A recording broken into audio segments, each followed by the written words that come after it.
This guy suddenly starts slaughtering all of his family's cows. The villagers just can't understand why he's doing it. A girl walks up and tells him to stop. This is the same girl who rejected him yesterday, and now people are saying she'd take him back if he had a cash gift for her. She immediately snaps that it's not true. The boy hears all this, then tells the crowd they're too damn curious and should just leave, especially the girl. She turns her back, promising she won't be nice to him ever again. The protagonist doesn't care about any of this. It's only when his parents get home and demand to know what he's doing that the boy finally reacts. They were worried, and to their surprise, the boy gets incredibly emotional just seeing them standing there. He even cries and hugs them both, saying it's so good to see them alive. He then tells his parents there's no time to explain, but they must trust him right now and not get in his way. The serious look in his eyes confuses his parents for a second, but then his father steps up, showing he trusts his son completely. Some old woman from the village tries to tell the mother she needs to stop her husband from supporting their crazy son. The mother just fires back that the only crazy person there is the old woman for saying that. The family was now more united than ever. The protagonist had a plan, but he knew he didn't have time to slaughter and sell all the cows himself. He only has 4 hours until everything starts. So he shouts out that he'll pay good money to anyone willing to do a job for him. Suddenly, everyone who called him crazy was praising his smart decision to sell the family cows. In no time, he had hired a crew to do the work for him. He called his suppliers and offered to sell all the meat at a massive discount. It didn't take long for a truck to show up and haul the meat away. The protagonist got a bag full of cash, exactly what he needed. His parents begged to at least know what their son was planning. The boy just says he'll tell them everything soon, but for now, they must stay home until he gets back and don't let anyone in. This makes zero sense to them, but they decide to trust him because their son has never disappointed them. The boy stashes the money and repeats his warning. Lock the windows and doors. Don't open them for anyone but family. As he drives to the city, his plan is to buy gunpowder. He has 2 hours until the apocalypse begins. First, the animals will be the first to mutate and start hunting humans, just like we've done to them for centuries. Then humans will turn into zombies too, and they'll start eating other humans. In a very short time, almost the entire human race will be extinct. The protagonist's greatest trauma is that he survived, but he watched his whole family die. He has no idea how he was reborn after dying years later. But this time, he's going to do everything differently. I'm going to buy fuel, a power generator, food, gunpowder, tools, and medicine are also important. But the first thing is the gunpowder. Entering an old warehouse, the protagonist meets a gangster named Jack and his assistant Olivia. The boy says he brought $100,000. Jack smirks, thinking he's offering it as an engagement gift for his assistant, but the boy replies he wants it all in gunpowder. Jack says he doesn't deal in illegal stuff. Everything there is within the law, but the protagonist smirks and says maybe he should ask the woman who apparently died there some time ago. This catches Jack off guard. He freezes, then tells the girl to check the stock and prepare the gunpowder. As she walks past the protagonist, he tells her father helped him a lot before, and one day he'll repay that favor. Interesting. Very interesting. William gets home loaded with gunpowder, shouting for his parents, but the one who answers is his brother, Lucas. Lucas says Isabella hasn't arrived yet. The protagonist is shocked. She should have been home already. As he gets ready to go after her, he wonders, did his actions cause a butterfly effect? On the way to the school, which he believes will be pure chaos, he hits an animal with his car. When he looks closer, it's a zombie dog, 1 hour earlier than predicted. The outbreak has already begun. Meanwhile, 1 hour earlier, at the school, a group of girls is mocking Isabella, saying her brother slaughtered cows just to give the meat as an engagement gift. Isabella gets annoyed, knocks the girl's phone to the floor, planning for the teacher to see it and say it'll only be returned if her father comes to pick it up. She walks past the girl and coldly tells her to be more careful. What Isabella forgot is that both of them had been assigned to clean after class, and her friend wants to play cow slicing like her brother, but with a box cutter. Her brother arrives at the school, but the place is already in full chaos. Isabella is covered in blood, but not hers. The girl starts vomiting, clearly sick. When Isabella runs to the balcony to call for help, she sees the schoolyard below, and it's hell. One of the students, now looking like a goblin, charges to attack her, but miraculously, or maybe just because the author doesn't want to kill her yet, the zombie trips on nothing and falls flat on its face. But the girl who had been harassing Isabella isn't done. She charges at her like a cat. Her brother appears out of nowhere and drop kicks the zombie in the back of the head. Without wasting a second, he pulls out his cow-cutting knife and finishes the zombie on the spot. Already in the car, driving back to the village, running over zombies along the way, the girl tries to act like it's all fun, saying it feels like a game. Clearly scared, her brother tells her she can stop pretending and just cry if she needs to. Not wanting to look soft, he says this time he'll protect the whole family. That actually makes her happy. Later that night, we see the village where they live. He hands his sister over to their parents and says he's heading out again. He needs to find someone. No matter what happens, they must protect the house. Isabella tells her mother not to worry because her brother's body feels different. He moves across the rooftops, looking for someone who, according to him, had a powerful ability in his past life. Elsewhere in the city, a girl is desperately holding a door being rammed by zombies. Meanwhile, two useless guys just stand there watching. Suddenly, the zombies burst through the gate, tumbling like trash onto the ground. But the girl realizes something strange. They weren't swarming her. It was William smashing them all. Startled by the dark look in his eyes, she freezes, and in an instant he's already by her side, cutting down the zombie trying to bite her. He grabs her face, checking for wounds. Thankfully, she's not hurt. She blushes, and he thinks she's nothing like the version of her he knew in the past. The two idiots who hadn't helped at all start whining that he didn't need to kill the zombies. They're so dumb. They don't even realize those were zombies. William tries to explain. There's no point in calling the police or anything like that. But just then, guess who shows up? Jack, the gunpowder dealer.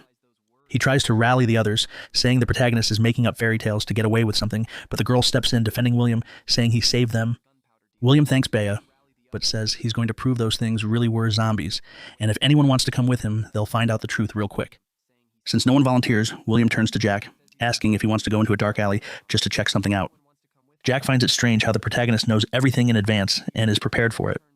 Jack admits he's scared because he's a normal person and William is a killer, but he still goes, taking his bodyguards with him.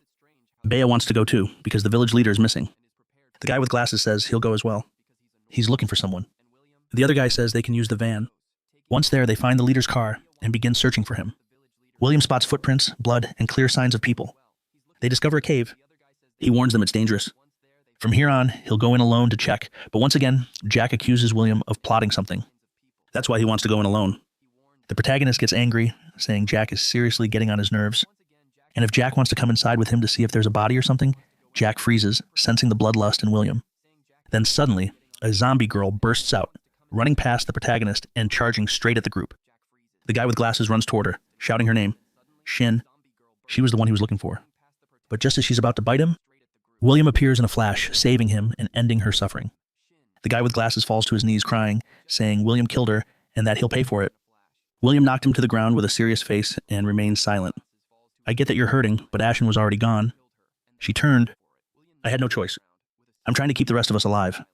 Huang Tao staggered to his feet, his voice cracking with grief and rage. That's easy for you to say. What if I killed your family in front of you? Could you stay this calm then? The words hit William like a slap. His mind flashed back to his past life, to the bodies of his loved ones, lying cold and broken, soaked in blood. His breath caught. Then with a snarl, he grabbed Huang Tao and hoisted him into the air like he weighed nothing. His eyes turned sharp as blades. This life, no one threatens my family, and walks away. He raised his blade, and from his side, Jack's voice cut in with a mocking laugh. Well, look at you. Maybe you're not so different from the monsters after all. At that instant, a strong hand slammed into William's wrist, stopping the strike. It threw him to the ground. A familiar voice growled, "Snap out of it, dumbass." Standing above him, his face grim but steady, was his big brother, Lucas. Lucas stared at Huang Tao, who was still lost in the agony of losing his wife. He suddenly shouted, "You saw what she became? No one wanted this. If you need someone to blame, blame me. Her death is on me too. But right now, you need to pull yourself together. You're a village leader." "Damn it. These people still need you." Hango trembled, clenching his fists, then finally gave a slow, broken nod. The tension finally cracked. Just then, a faint cry echoed from the cave. "Help! Someone! Help!" It was the village chief's voice, but William froze, frowning. Something felt off. The tone was too controlled, too human. One of Jack's thugs rolled his eyes and scoffed. "What a bunch of scared babies. I'll go drag him out myself." With that, he strutted into the cave. He didn't make it far. A wet slicing sound cut through the silence. His torso was split clean from his waist, blood spraying everywhere. A grotesque zombie dragged out his upper half, then casually flung it aside like trash. Behind it, hundreds of glowing red eyes lit up the darkness. The horde had awakened. What William saw was far beyond what he had imagined. The number of undead pouring from the cave was absolutely staggering. Even if he could fight his way out, how could he protect both Summer and his brother? Thankfully, the William brothers had trained since childhood under a retired military martial arts master. Their skills were nothing short of elite. Aim for the head. They're sensitive to direct light, William warned. The brothers moved in perfect sync, slashing and dodging, clearing the immediate area within minutes. Meanwhile, Jack had already scrambled behind a tree, too scared to even breathe. But deep within the cave, the same eerie cry for help echoed again. William and Lucas exchanged a glance.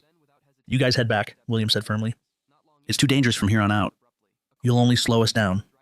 Then without hesitation, the two stepped into the darkness. Not long in, William stopped abruptly. A corpse lay ahead, dried out like a husk, heart completely missing. That same voice called again, whispering unnaturally through the air. Lucas raised his flashlight, sweeping across the cave. Sitting with his back to them was the village chief, silent, still. And then he snapped around, pale face, empty eyes, and from his chest, tentacles began to unfurl. The creature lunged at them with terrifying speed. William reacted instinctively, slashing his blade toward its head. But the moment the blade struck, he knew something was wrong. It barely flinched. That wasn't a regular zombie. This was a mutant. In the next instant, tentacles whipped out and sent William flying into the cave wall. Lucas's flashlight beam caught the creature's face, and it screeched, recoiling violently from the light. They seized the moment and scrambled out of the cave. Gasping for breath, Lucas turned to his brother, stunned. What the hell was that thing? William exhaled slowly. I think we're looking at a cross-species infection. Some kind of genetic recombination between animals and humans. It's no longer just undead. It's evolved. He nodded toward the dark. And that thing was a second-stage variant, probably once the village chief. William glanced up at the full moon. Good thing tonight's bright. These things fear light. They won't come out easily. Lucas looked at him in disbelief. Since when did you become a biologist? Guess I binged one too many documentaries before the world went to hell. They were just about to head back, planning to return the next day with proper gear to deal with the mutant, when suddenly a swarm of glowing red eyes burst from the cave. It was a horde of mutated bats. The sky darkened in an instant. The moonlight swallowed by wings. Taking advantage of the chaos, the mutated zombie launched itself forward like a cannonball, smashing Lucas with a brutal strike and sending him flying. One of its tentacles lashed out, shattering the flashlight William held. The creature's intent was clear. It had locked onto Lucas as its target. William gritted his teeth and pulled with all his strength, but it was useless. The monster's power was overwhelming, far beyond what any human could resist. Just as the creature's jaws were about to close around Lucas's hand, William was frozen in helpless horror. Then out of nowhere, a car came speeding onto the scene. The door slammed open, and behind the wheel was Bea. She aimed without hesitation and rammed the mutated zombie, sending it flying. William didn't miss the opening. He rushed forward and struck the final blow, ending the creature's life for good. When they realized the monster was actually the village chief, Bea was visibly shaken. Lucas exhaled deeply, his voice weary but sincere. If you hadn't shown up when you did, we'd both be dead right now. But before they could catch their breath, William's face turned pale. He'd spotted it deep on Lucas's forearm, a clear bite mark. Lucas gave a faint, tired smile. I'm sorry, little brother. You'll have to take care of the family now. And as for what comes next, I don't need to say it, do I? Those words tore through William like a blade because deep down he already knew he would have to be the one to end his brother's suffering. Staring at his infected brother, William was overwhelmed with guilt. He had believed that being reborn would give him the chance to change fate, to protect his family. So why was history repeating itself? Suddenly, his eyes locked onto the corpse of the mutant. He rushed over and yanked the blade out from the creature's skull, then began hacking at its head again and again, relentlessly, blood splattering everywhere. Lucas, thinking his brother had snapped from grief, cried out, "William, what are you doing? Stop it!" Bea also called out to him, trying to pull him back, but William didn't stop because something had just come to him. He remembered that high-level zombies absorb viral energy from the lower ones and condense it into a crystallized core hidden deep within their skulls. Moments later, he found it, a dark blood-colored crystal nestled in the back of the creature's brain. He turned back to Lucas, his voice steady, eyes burning with hope. You haven't turned yet. There's still time. And with that, he held out the crystal. William spoke with a heavy voice. This is a zombie core formed by concentrated viral matter. It shares the same source as what's in your body. If you take it, there's a chance you could evolve into an immune-enhanced type, but there's also a chance you'll turn into one of those monsters. Lucas barely glanced at it before swallowing it down without hesitation. William hesitated, but deep down he knew this was their only shot. After swallowing it, Lucas smirked. Seriously? You had this the whole time, could have saved me the drama. So when does it kick in? William answered flatly. Within 2 days, Lucas nodded, turning toward the cave. 2 days. If I'm out by then, seal it up. But if I come out with superpowers, you better not get jealous. Watching his brother walk away so casually, William finally felt the weight in his chest lift a little. He believed in him. With a faint smile, he whispered, I'll be waiting. Hidden behind a tree nearby. Lingji had been eavesdropping on the whole conversation. A sinister grin crept across his face. So that's how it is. Fine then. Let me help speed things up. The next morning, as the sun rose, Vanessa barged into her brother's room wearing some kind of improvised battle armor. Brother, time to get up. Our boy looked at her and asked what the heck she was wearing. It looked like a trash can had grown legs. His proud sister explained that they needed to reinforce the house's defenses, so she spent the entire night making that armor. The cute girl was clearly fishing for a compliment, but her brother just poked her with one finger, making her roll all the way out of the house. Outside, he asked what her plan was. To roll over the zombies and score a strike. Their dad saw his kids and climbed down from the wall he was building. The old man grabbed a barrel of black powder and walked with a huge grin. Where did you get that? His son warned him, that this wasn't a toy, but the man just ran off with his toy, shouting that he had something important to do. Our protagonist just prayed the house wouldn't blow up in some random accident. Then William heard his sister rolling on the ground, and their mom was also using the new trash can. He didn't need a DNA test to confirm they were mother and daughter. Mom, I'm hungry. Do we have breakfast? I'm busy. I'm training my secret deadly cleaning technique. Someone was about to ring the doorbell when William opened the door, and to his surprise, it was a good one. The gorgeous girl standing there was Bea, and she had come to ask for a favor. His mom, curious, came to see who was at the door and greeted the girl. Bea turned to him and explained that the village committee had started organizing defenses, and so far, things were going well. But she said she had contacted the county police station last night, and since then, nothing. No message, no reply. The protagonist checked his phone. No signal. He thought this was strange. That didn't happen last time. Bea continued saying, this didn't feel right. If they were isolated, they might miss something crucial, like reinforcements that could be on their way. Bea asked him to go with her to the county to find out what was going on. Our boy stayed silent, clearly worried about her request. Seeing his hesitation, Bea bowed her head and said she knew his brother went through hell yesterday, and now she was asking him to risk himself again. But the girl believed this was important. Finding out the truth was her responsibility, and William was the best fighter. She added that at this moment, William understood those creatures better than anyone. Lol. That's when his mom cut in saying enough with this conversation. But then the old lady said something unexpected. If it weren't for you yesterday, my foolish son might not have come back. Bea lifted her face surprised. The woman called them both inside. She rummaged through an old wooden shelf without turning around and said, your father and I are your parents. We're not here to cage you. We're here to protect you, not to hold you back. She added something even more touching. Look at you, my son. So grown, strong, handsome, and brave. Then she pulled out a long blade and handed it to him. William was to use this. They left together. Our protagonist didn't say a word, but the women started chatting. You can tell who really runs the world. His mom watched them leave and, talking to herself, said they looked like a beautiful couple. That girl would give her some gorgeous grandkids. Meanwhile, deep inside the cave, Lucas sat still, waiting for his body to react to the zombie core he had just swallowed. Suddenly, he heard the sound of footsteps approaching. Thinking it was his brother, he opened his mouth. William, wait. Don't come any closer yet. He felt something wet trickling past his boots. Frowning, he dipped a finger into the liquid and brought it to his nose. The moment he smelled it, his expression changed. Gasoline before he could react. A spark ignited at the mouth of the cave. A deafening explosion erupted. Flames tore through the tunnel. Meanwhile, William and Bea were on the road, heading toward the county in search of help. Bea sat in the passenger seat, staring nervously out the window, softly humming a tune, completely off key. William glanced sideways and couldn't help but think, wow, she really is tone deaf. Noticing his stare, Bea blushed slightly and muttered, sorry, I hum when I'm nervous. I know I sound terrible, but William wasn't laughing. In fact, he felt a strange warmth. She was clearly scared, yet still forcing herself forward. Yeah, he thought. That's a Bea, I know. With so many unexpected variables this time around, he realized he couldn't rely solely on memories from his past life and her sensitivity to zombies. That was something he had to trust. Without warning, he said, you should come to stay at my place. She froze, turning to look at him, cheeks slightly flushed. Why would I do that? She asked softly. William didn't even notice the change in her tone. He was still caught in his thoughts. If I told her about her future powers, she'd never believe me. So instead, he just said plainly, because I need you safe. I can't afford to lose you. Just as Bea, cheeks still flushed, was about to ask what he meant, William suddenly frowned. Up ahead, the road was completely blocked by a massive landslide. They quickly got out of the car to inspect. Looking at the mountain of debris, Bea sighed in frustration. There's no way we're getting to the county like this. William didn't reply right away, but inside he was tense. This road was fine in my last life. Something's changed. Not just the timing, but the entire path. If this route is truly cut off, we're going to have serious problems with future supplies. He finally exhaled. Let's head back to the village. We'll figure something out. Bea nodded silently. On the way back, William's mind raced. They had enough supplies to last for a while, but there was no signal and no way to escape. Everything felt like it was closing in. Suddenly, the car jolted and slid toward the edge of the bridge. William hit the brakes and held the wheel with all his strength. The tires screeched, stopping the car just inches from falling.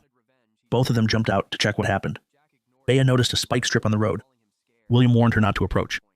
It was clear that it had been placed there on purpose. A mocking voice came from above. They looked up and saw Jack crouched on the bridge railing, spinning a pistol in his hand. William stared at him in silence, while Jack accused him of taking out half his crew the night before. As the leader, he wasn't going to let that slide. He jumped down and began walking toward them. William remained calm, telling him that if he wanted revenge, he should fight zombies, not them. Jack ignored it and kept mocking him, calling him scared. That was the breaking point. he snapped, threatening to kill Jack, while William calmly placed his hand on his blade, daring him to try. Right when the tension reached its peak, Jack pointed the gun and shot Bea. She fell to the ground with blood spreading across her shirt. William froze and shouted Jack's name. Jack laughed, saying this was exactly what he wanted, to make William feel pain.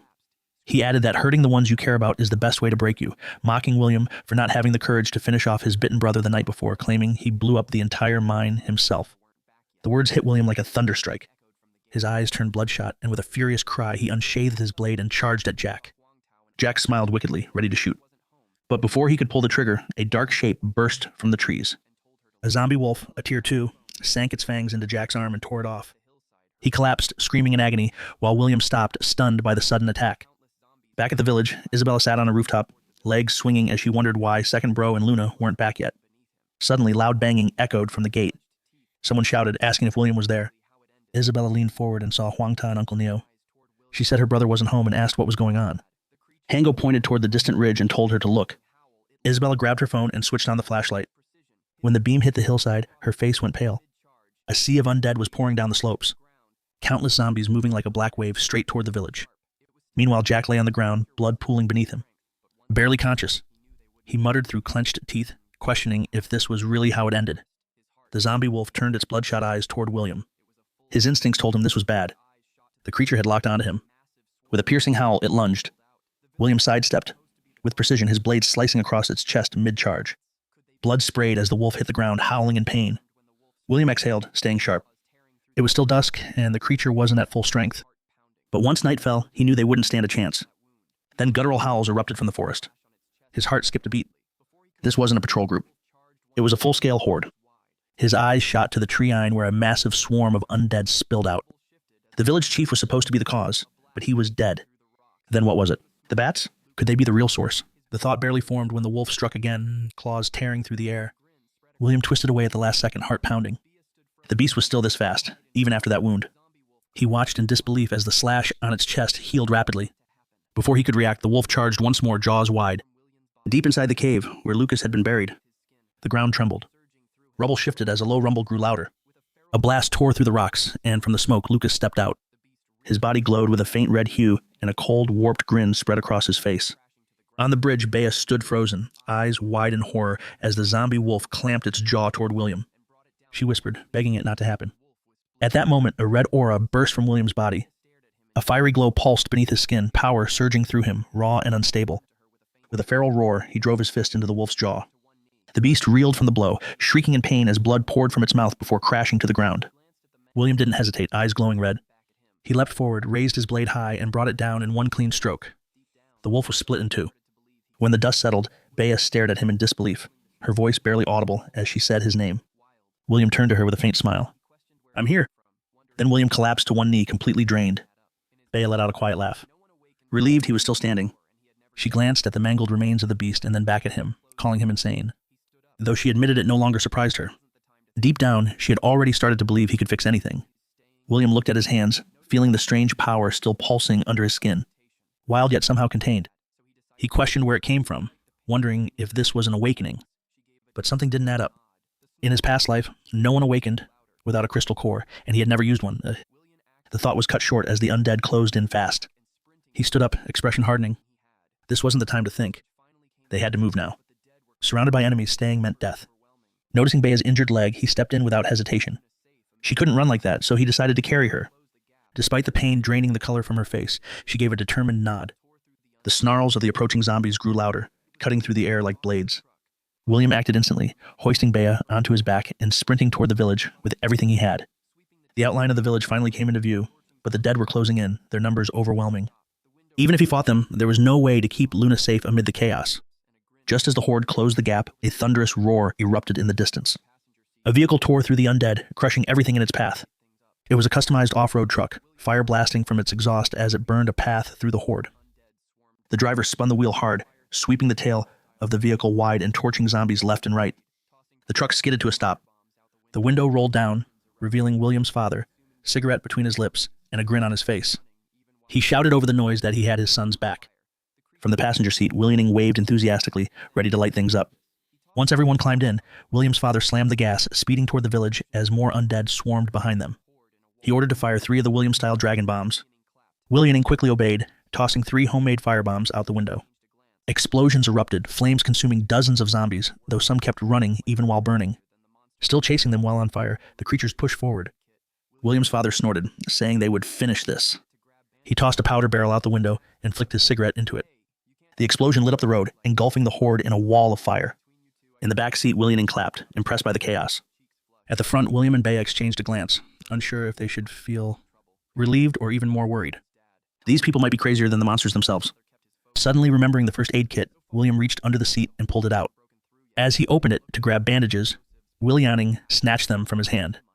Hey, you can't just touch a girl's leg like that. Unless there's something going on between you two, I should know about. Bea let out a quiet laugh, cheeks flushed.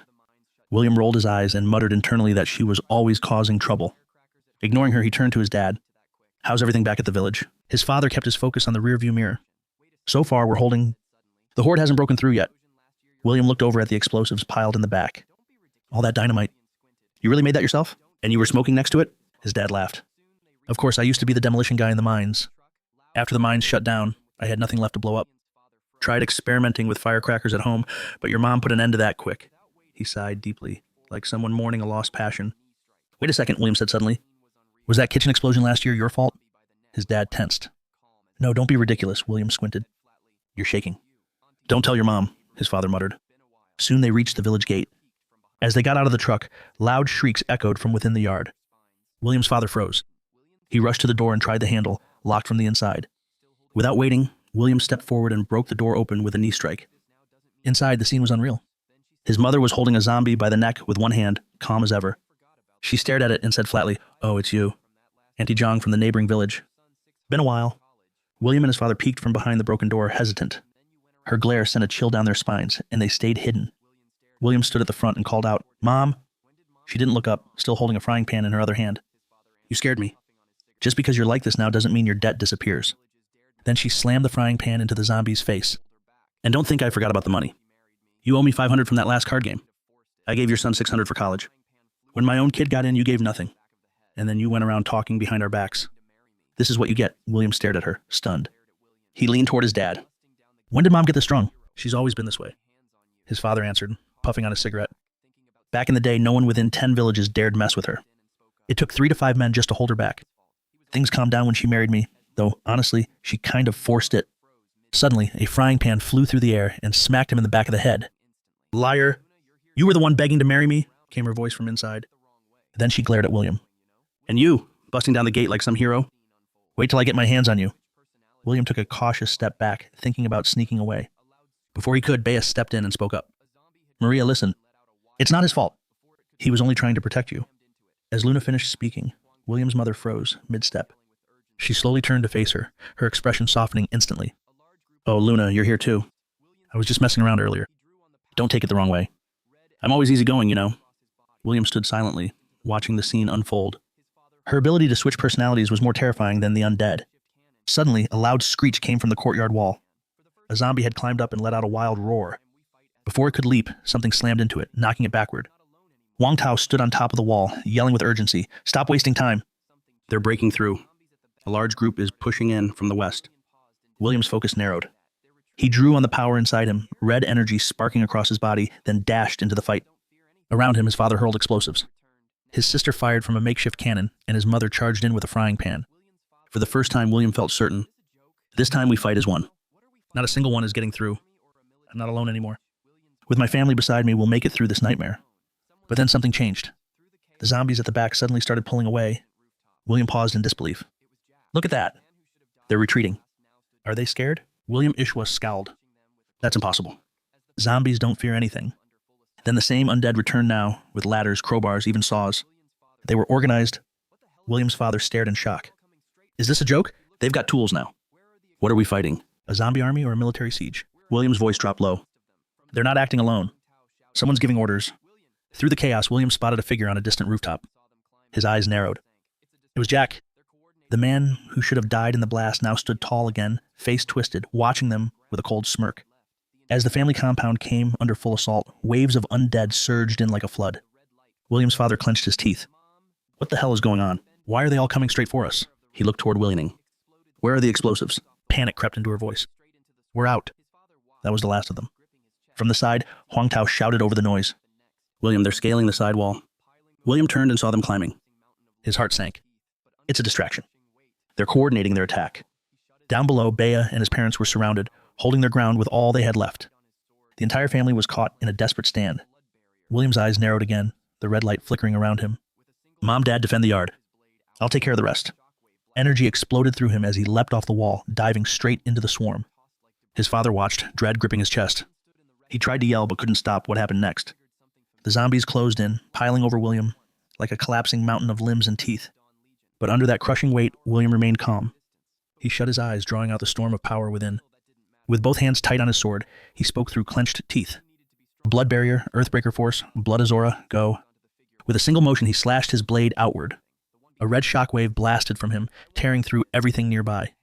Zombies were ripped apart, tossed like debris. As the gore settled, William stood in the wreckage, breathing heavily. The move triggered something familiar. In his past life, he had seen it once, used by the Supreme Commander of the Dawn Legion, one of the most powerful fighters in existence. But William knew his version wasn't complete. Still, that didn't matter. He didn't need to be flawless or the strongest. He only needed to be strong enough to protect the people he loved. His eyes locked onto the figure watching from above. "These zombies mean nothing. The one behind them is the true enemy. If I want to end this, I have to cut off the head." Another wave rushed him, but William grinned, red eyes glowing bright. "You really think this kind of garbage can stop me?" As the words left his mouth, a massive roar erupted from behind. A chill passed through him. He turned just in time to see a zombie lunging at Bea. Before it made contact, his mother swung her frying pan, striking it hard and sending it flying. She ran to Luna immediately, voice full of concern. "Are you hurt? Did it bite you?" Still catching her breath, Luna shook her head. "No, I'm all right, Maria." "Where's William?" He jumped into the crowd a second ago. From nearby, William called out. "I saw him. He looked like a superhero, cutting through everything. He'll be okay." But as she finished speaking, the ground shook with a loud boom. She froze slowly. She turned to see the aftermath. In the middle of crushed stone and swirling dust, William lay on the ground, battered and covered in blood, struggling to stand.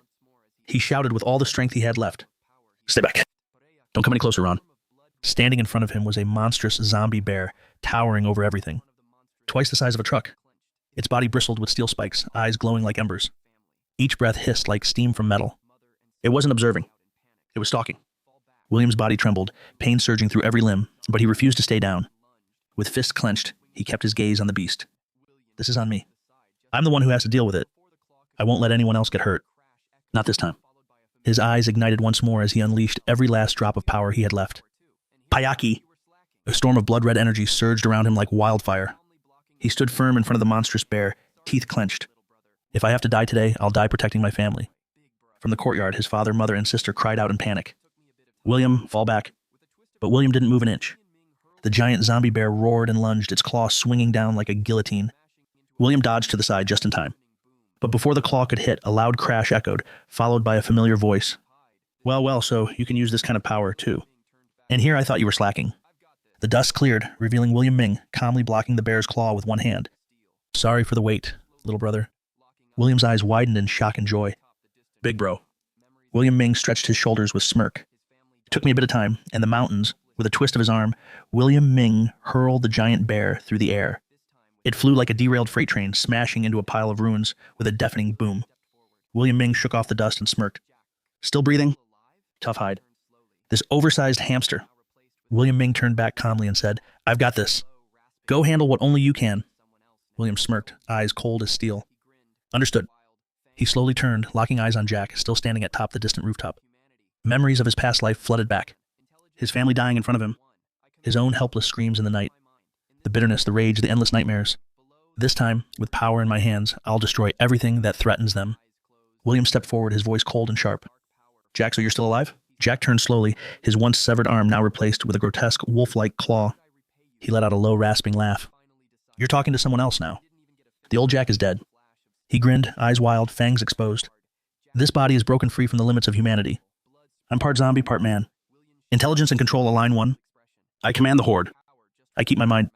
In this apocalypse, I am king." Below, the zombie horde swarmed toward the building. Jack stood tall, eyes closed, basking in the surge of dark power flooding his body. He smirked. "You know, William, I really ought to thank you. I've been thinking, how should I repay you for such a gift? And I finally decided, shing." He didn't even get a finish to single flash of steel. William's blade came down hard. Jack's head split clean down the middle. Blood sprayed like a geyser. William sheathed his sword with a cold expression. Still the same coward, just with a louder mouth. And you think you're fit to be king? He turned away, eyes scanning the battlefield.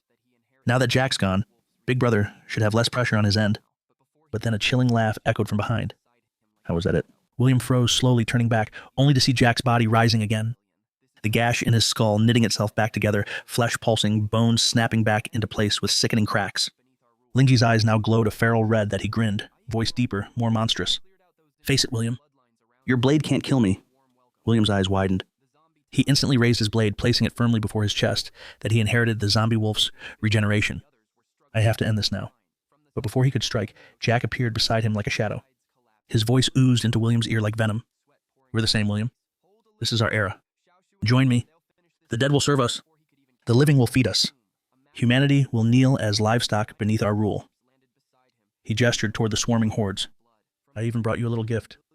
Cleared out those inferior bloodlines around you. How's that for a warm welcome? Down below, the zombie tide had already reached the walls. Inside the courtyard, William's parents stopped, bing bing, and the others were struggling to hold the line. From the side, Uncle Neo shouted, William, the west side's collapsing. William's father panted, sweat pouring down his face. Hold a little longer, shouted William. They'll finish this soon. But before he could even catch his breath, boom, a massive crash shook the ground. The giant bear's corpse landed beside him, kicking up a cloud of dirt and blood. From behind the wall, William Ming's voice rang out with a hint of mischief. Man, this guy really could take a beating. Dot. Let's use him to patch the hole. Yeah. William's father turned quickly, relieved and tense. Xiaoshu, how's your brother? Is William all right? William Ming looked at the zombies closing in from every direction. He clenched his jaw. There was no way to break away now. Turning to his father, he said firmly, Don't worry. William has more potential than I ever did. He'll finish this. Meanwhile, William was once again struck by Jack, sent flying, crashing into the earth with a bone-crunching thud. Dust exploded outward. He lay there, blood dripping from his mouth, body battered. Jack stepped down, crouching atop the rubble with a wicked grin. Tick, disappointing. This is all you've got, William. Still, bend knee now, and I'll forgive you for raising your blade against your king. But before the words had even left his mouth, a crimson flash streaked through the air. William surged forward, his blade cleaving into Jack's chest, sending him flying through 3 stone walls. Dust still swirling. William stood tall, eyes sharp, voice cold. Humans don't walk with beasts, especially not ones that bear their fangs at my family. He marched toward the crumpled figure in the rubble, sword still dripping with blood. And with a voice like judgment, he declared, Jack, there's only one thing left for me to do. Kill you. Lingy's chest wound began sealing up almost instantly. Standing tall, he licked William's blood from his claw, voice cold and menacing. Is that so? What a shame, William. Then I hereby sentence you to death. In a flash, he lunged forward. His claw came down like a falling guillotine, slicing through the air with terrifying force. William barely raised his blade in time. Clank sparks exploded on impact. He's faster, stronger. William's arms trembled from the force. I can't hold this much longer. Blow after blow rained down. Lai was relentless. TSSAG. A searing pain tore through William's arm. A deep gash opened through even his blood barrier. Reacting instantly, he kicked back and landed several paces away. Breathing heavily, he glanced at the wound, eyes narrowing. Even my Blood Azora shield can't hold anymore. I'm reaching my limit. Across the battlefield, Jack sneered, licking his claw. Impressive, William. You dodged that. I really thought I'd be admiring your intestines by now. William felt his strength draining, his vision slightly blurring. The Blood Azora aura was flickering, dying. But then he looked up, stared straight at the monster before him, and gripped his blade tighter. If I only have one strike left, then let it in with that. Before William could even react, Jack suddenly appeared in front of him. He grinned wickedly, eyes glowing red. Hey, gotcha. Honestly, even I don't know how strong I am at full power. William froze for a second, just long enough. Jack's claw slashed across his chest, deep and brutal. Blood burst from the wound, painting the ground. But in that instant, William reached into his coat. With one final surge of will, he threw a homemade explosive straight at Jack's face. Enjoy the surprise, bastard. Flames roared to life, engulfing the area in a hellish inferno. From within the blaze, Jack's voice echoed out, cold and mocking. A Molotov? You think that's enough to kill me? As the smoke cleared, Jack stepped out unharmed. But William was gone. He blinked, then muttered. He ran, then he laughed. Aniacal, unhinged. Your blood smells like a flare in the dark. You think you can hide from me? His grin vanished. Eyes turned ice cold. Run all you want, William. I'll find you. And when I do, I'll tear you apart piece by piece. Elsewhere, William collapsed inside a dark convenience store. Gasping for breath, he clutched his wound.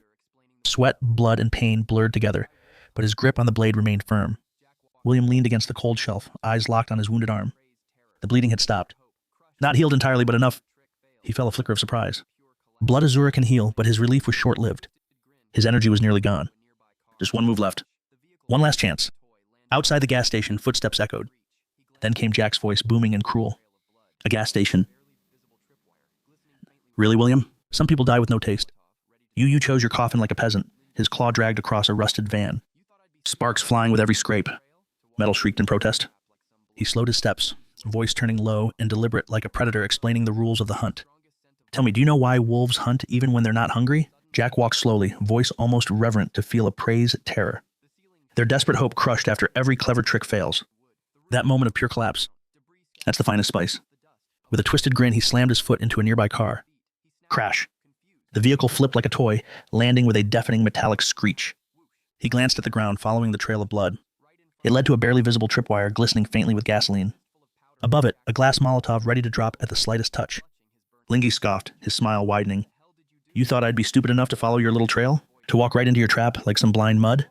He slowly raised a claw, eyes narrowing. No. The strongest scent of blood is coming from up there. Flash. With a sudden leap, Jack cleaved upward, his claw ripping into the roof. The ceiling shattered, crashing down in a storm of steel and wood. The roof came crashing down. Debris scattered, and amidst the dust, a blood-soaked jacket dropped at Jack's feet. He snatched it up, confused, eyes narrowing. What a jacket. But before he could even react, whoosh! Jia exploded out from the shadows, right in front of him in one smooth motion. He flung a fistful of powder into Jack's face. Lil held in agony, clutching his burning eyes. Jia, what the hell did you do? Hua stepped closer, voice calm and cold. That's salt. You couldn't smell it. A slight smirk curled at his lips. Then again, you can't smell anything anymore. Can't see either, can you? Jua stepped forward, voice cold and measured. You inherited the zombie wolf's strength, but also its greatest weakness. A wolf's nose holds over 200 million scent cells, capable of detecting over 2 million different smells. That sensitivity turned Salt into absolute agony. He locked eyes with a writhing Jack. Most people drop their guard once they think they've seen through a trap. You call yourself king, but you're no different. Just a blind dog choking on its own arrogance. Jack roared, eyes wild with rage. Jia, I'll kill you. I'll tear you apart. Hua raised his blade, calm as ever. You won't get the chance. Blood energy surged through his arm, wrapping his sword in a crimson storm of power. Blood Azora whirled a splitter. The blade came down in a flash of red light. Boom! Jack was smashed into the earth, a shockwave ripping through the ground. Smoke filled the air until the crater came into view. Jia stood at the edge, staring down into the pit. Still alive, he muttered, Damn, you monsters really are hard to kill. Lingy lay crushed in the crater, bloodied and gasping, but still snarling through his teeth. I'm a king? I don't die. But something changed. His eyes widened in shock as he noticed liquid rising around him, thick, oily, and reeking of gasoline. What is this? He shouted, panic replacing fury. Jia's voice cut through the tension, calm and cold. Those little firebombs, they weren't enough. He stopped to shore the crater, looking up at the sky. So I figured, why not test if a full underground fuel tank can blow a monster like you straight to hell? His tone never rose. There was no anger, no fear, only quiet finality. This gas station is your coffin. Goodbye, Jack. Back at the village, Jot's father stood at the gate, weapons in hand. Suddenly, a thunderous explosion rocked the horizon. He looked up, confused. What in the world? And then, a brilliant fireball bloomed in the distance. A second sun rising over the ruins. Jot's father stood in silence, watching the fiery glow on the horizon. The sun's up, he muttered. Joing shouted excitedly. Everyone turned. The horde of zombies that had been surrounding them all night was retreating. As the tide of death slowly pulled back, the exhausted defenders finally smiled, relieved, alive. Meanwhile, Jiahua looked toward the rising sun. He smiled faintly and started walking back home, but a weak voice called out from behind. Leaning against a broken wall was a pale, barely conscious figure. Joe, help me. Her head fell forward as her strength gave out. Joe froze, turned back slowly. Lie, back at home. Joing stood with her arms crossed, glaring at her brother. Bro, are you seriously a pervert? What kind of guy strips a girl in public? Joe drew aside, clearly frustrated. I was just checking if Li Chin had been bitten. You can't just bring someone home because they look okay. Too many groups were wiped out for that exact mistake, he added almost offensively. And I wasn't wearing a shirt either, so technically it was fair. Joa rolled her eyes. That just makes you sound more like a creep. Good thing I stopped you in time.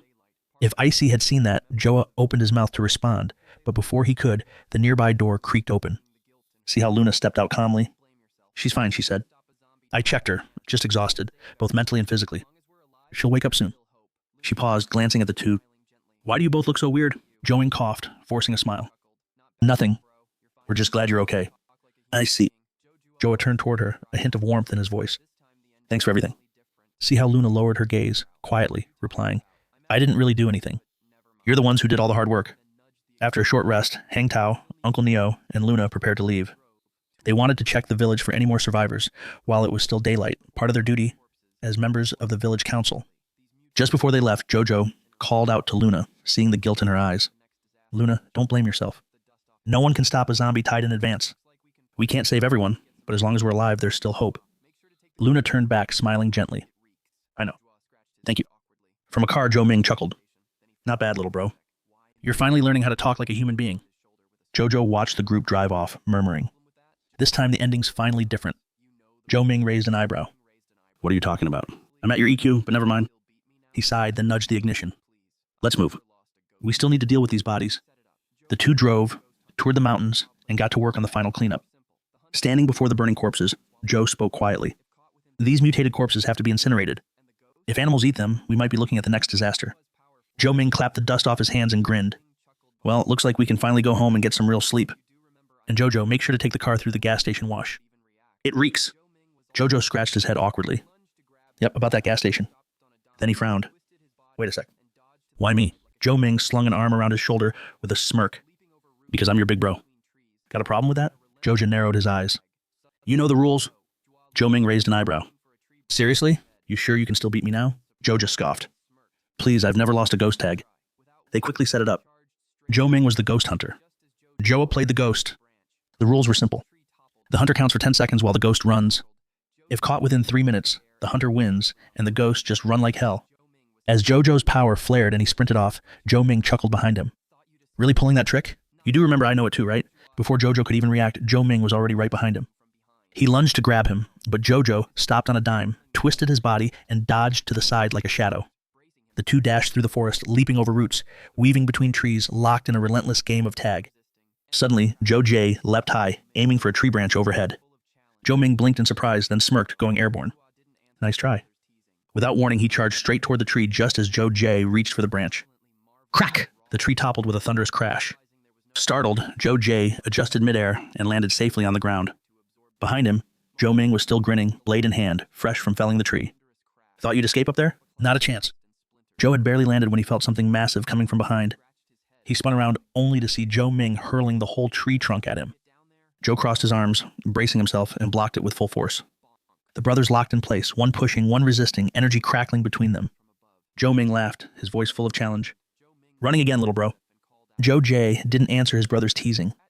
He was too focused on holding back the crashing tree trunk, silently marveling at the raw force behind it. Realizing there was no way to push back head-on, he let the momentum carry him backward to absorb the impact.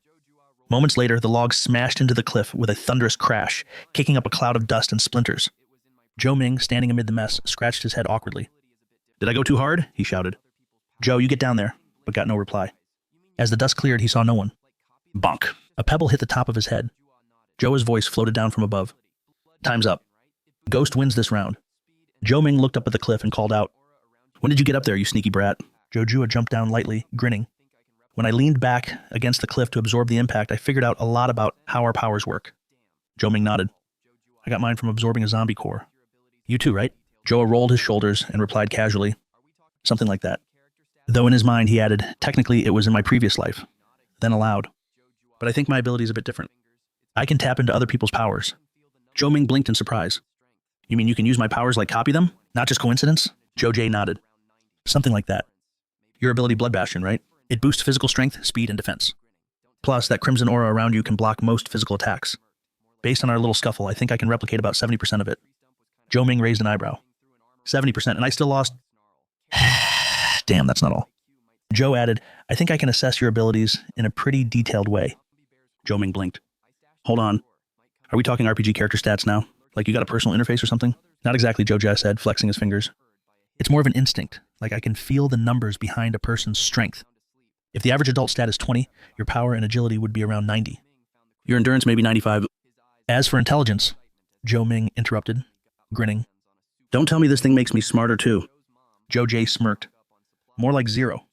Honestly, watching you wrestle with a tree stump was kind of painful. Joe Ming threw an arm around his shoulder with a mock snarl.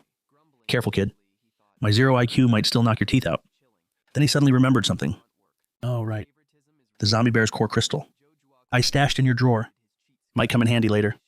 Unaware of the lurking danger, the brothers' conversation was completely overheard by a hidden figure behind the trees. Late at night, while Joe J was sound asleep, a shadowy figure crept silently into his room. Joe Ming found the crystal core in the drawer, his eyes lighting up with excitement as he chuckled. Finally got my hands on a superpower. The next morning, Joe's mom, planning stock up on supplies, told Joe to go plow the field. Under the blazing sun, Joe was sweating bullets as he toiled away. Grumbling inwardly, he thought, seriously, big bro's just chilling, and I'm stuck doing all the grunt work. Mom's favoritism is real. Helpless, Jojo quietly activated his cheat skill, unleashing his power to continue plowing faster. Not far away, Lian was hiding in a corner, dressed in a crisp white shirt, nervously holding a cup of water. After a brief internal struggle, she took a deep breath and finally stepped out. With a big smile plastered on her face, she called out sweetly, Joja, there you are. I've been looking all over for you. Joe was busy scrubbing off the zombie blood splattered across the wall. Hearing footsteps behind him, he glanced over his shoulder. Seeing who it was, he asked calmly, Lian, are you feeling better? Li Qian stood sweetly to the side, flashing a charming smile as she replied, I'm much better now. Thank you, Jojo. You saved my life. Joa responded with indifference. I was just keeping a promise. No need to thank me. Unbothered by his coldness, Li Qian casually unscrewed her water bottle, pouring herself a cup as she smiled and said, regardless, it's still a debt of gratitude. She hesitated for a moment, then added softly, so could you maybe help me out a bit more in the future? Despite her eager tone, Joa answered firmly, no. Lai looked stunned, her voice trembling slightly. But why? Without turning around, Joa said coolly, I already told you this favor was repaying the kindness your father once showed my family. Now we're even. Joa spoke calmly but firmly. I have neither the responsibility nor the obligation to keep helping you. Hearing this, Lian lowered her head, her voice barely a whisper. I understand. Finishing the last bit of cleaning, Joa stood silently in front of the now spotless wall. Feeling the energy stirring inside him, he muttered to himself, looks like this blood butcher power isn't exactly fit for farming yet. Gotta train more and improve my control. Just then, there was a rapid knock at the front door. Joja quickly opened it, frowning slightly as he asked, what's going on? Inside, Bea and the others had gone searching for survivors, sat quietly on the sofa, heads hanging low. Jojo looked at them, his expression darkening. There's no one left alive in the village. Bea bit her lip, sadness flashing in her eyes. Sorry, but before she could finish, Joe J interrupted firmly. No, this isn't your fault. You can't stop a corpse tied just by being prepared. The fact that you risked your lives to search the entire village, you've already done more than enough. After a long silence, Uncle Neil finally spoke up. So what do we do next? Joe replied calmly. Simple. Take a shower, get some rest, then we'll have dinner together. His gaze was steady as he added, no matter what, we're still alive. After cleaning up, Bea came out wearing Isabella's spare clothes. She tugged awkwardly at the outfit and muttered, these clothes feel a bit tight. Do I look weird? Just then, Joe's mom called from the kitchen. Luna, come, quick. Dinner's ready. Bea hurriedly answered, come, Auntie? Thank you.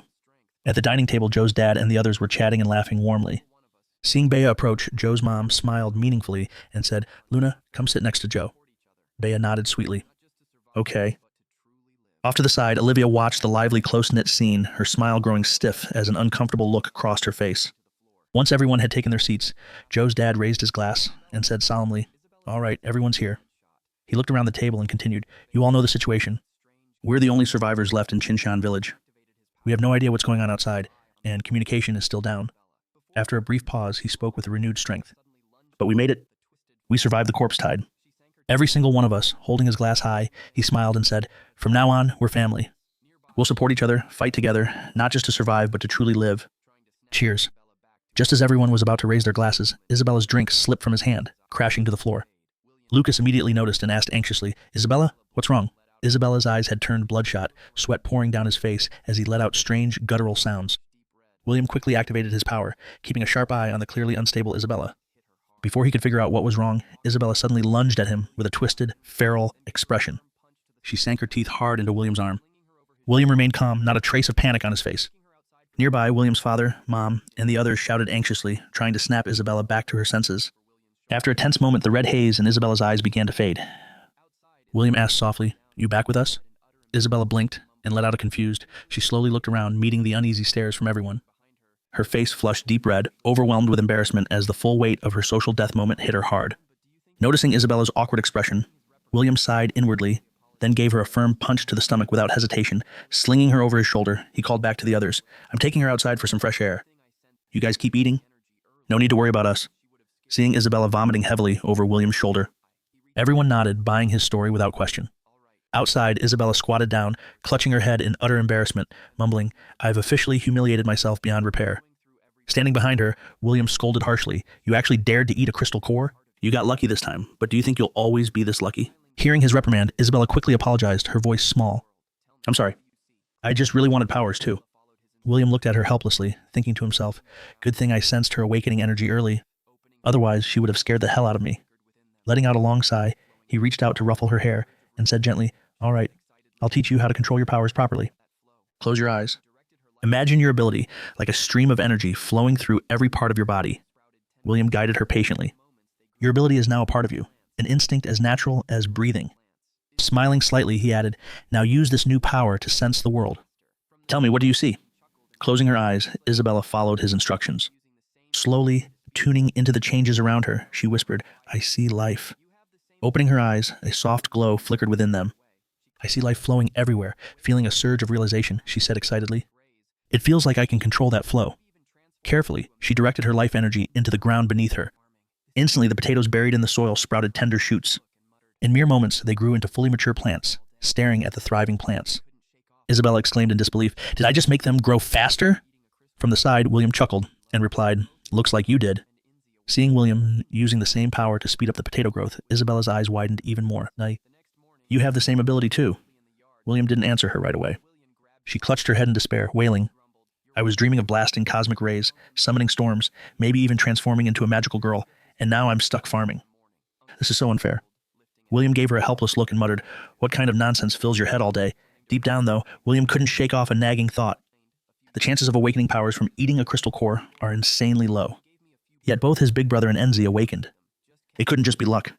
Somehow he felt it was connected to his own abilities. The next morning, a rooster crowing loudly in the yard met a quick fate as William grabbed it by the neck. Annoyed, he grumbled, "You're way too noisy." Turning to Uncle Neo behind him, he asked, "Uncle Neo, where do you get this rooster so early in the morning?" Uncle Neo chuckled, lifting a hen in his hand. "Got a hen too. They're from my own flock. Was planning to raise them for eggs and chicks." Uncle Neo explained, "A few years back, the village's poultry farm was short on workers, so they gave me a few birds as thanks. I never ate them, just kept raising them." Hearing this, William recalled that the poultry farm wasn't too far from their home. After a quick discussion, the group decided to head over and check it out. They figured they could catch some chickens to raise and maybe gather any eggs that could still hatch. On the way there, Hang Tao glanced nervously at some corpses lying nearby and asked, "They're not going to suddenly turn into zombies, right?" Leaning closer to inspect, he frowned and added, "But looking at them, it kind of seems like they were stabbed with sharp weapons." William, walking ahead, replied casually, "Relax. Zombies don't come out during the day.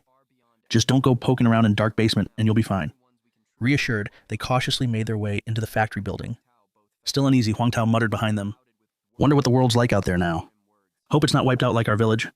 Uncle Neo quickly chimed in, full of conviction, "No way. We humans have high-tech weapons.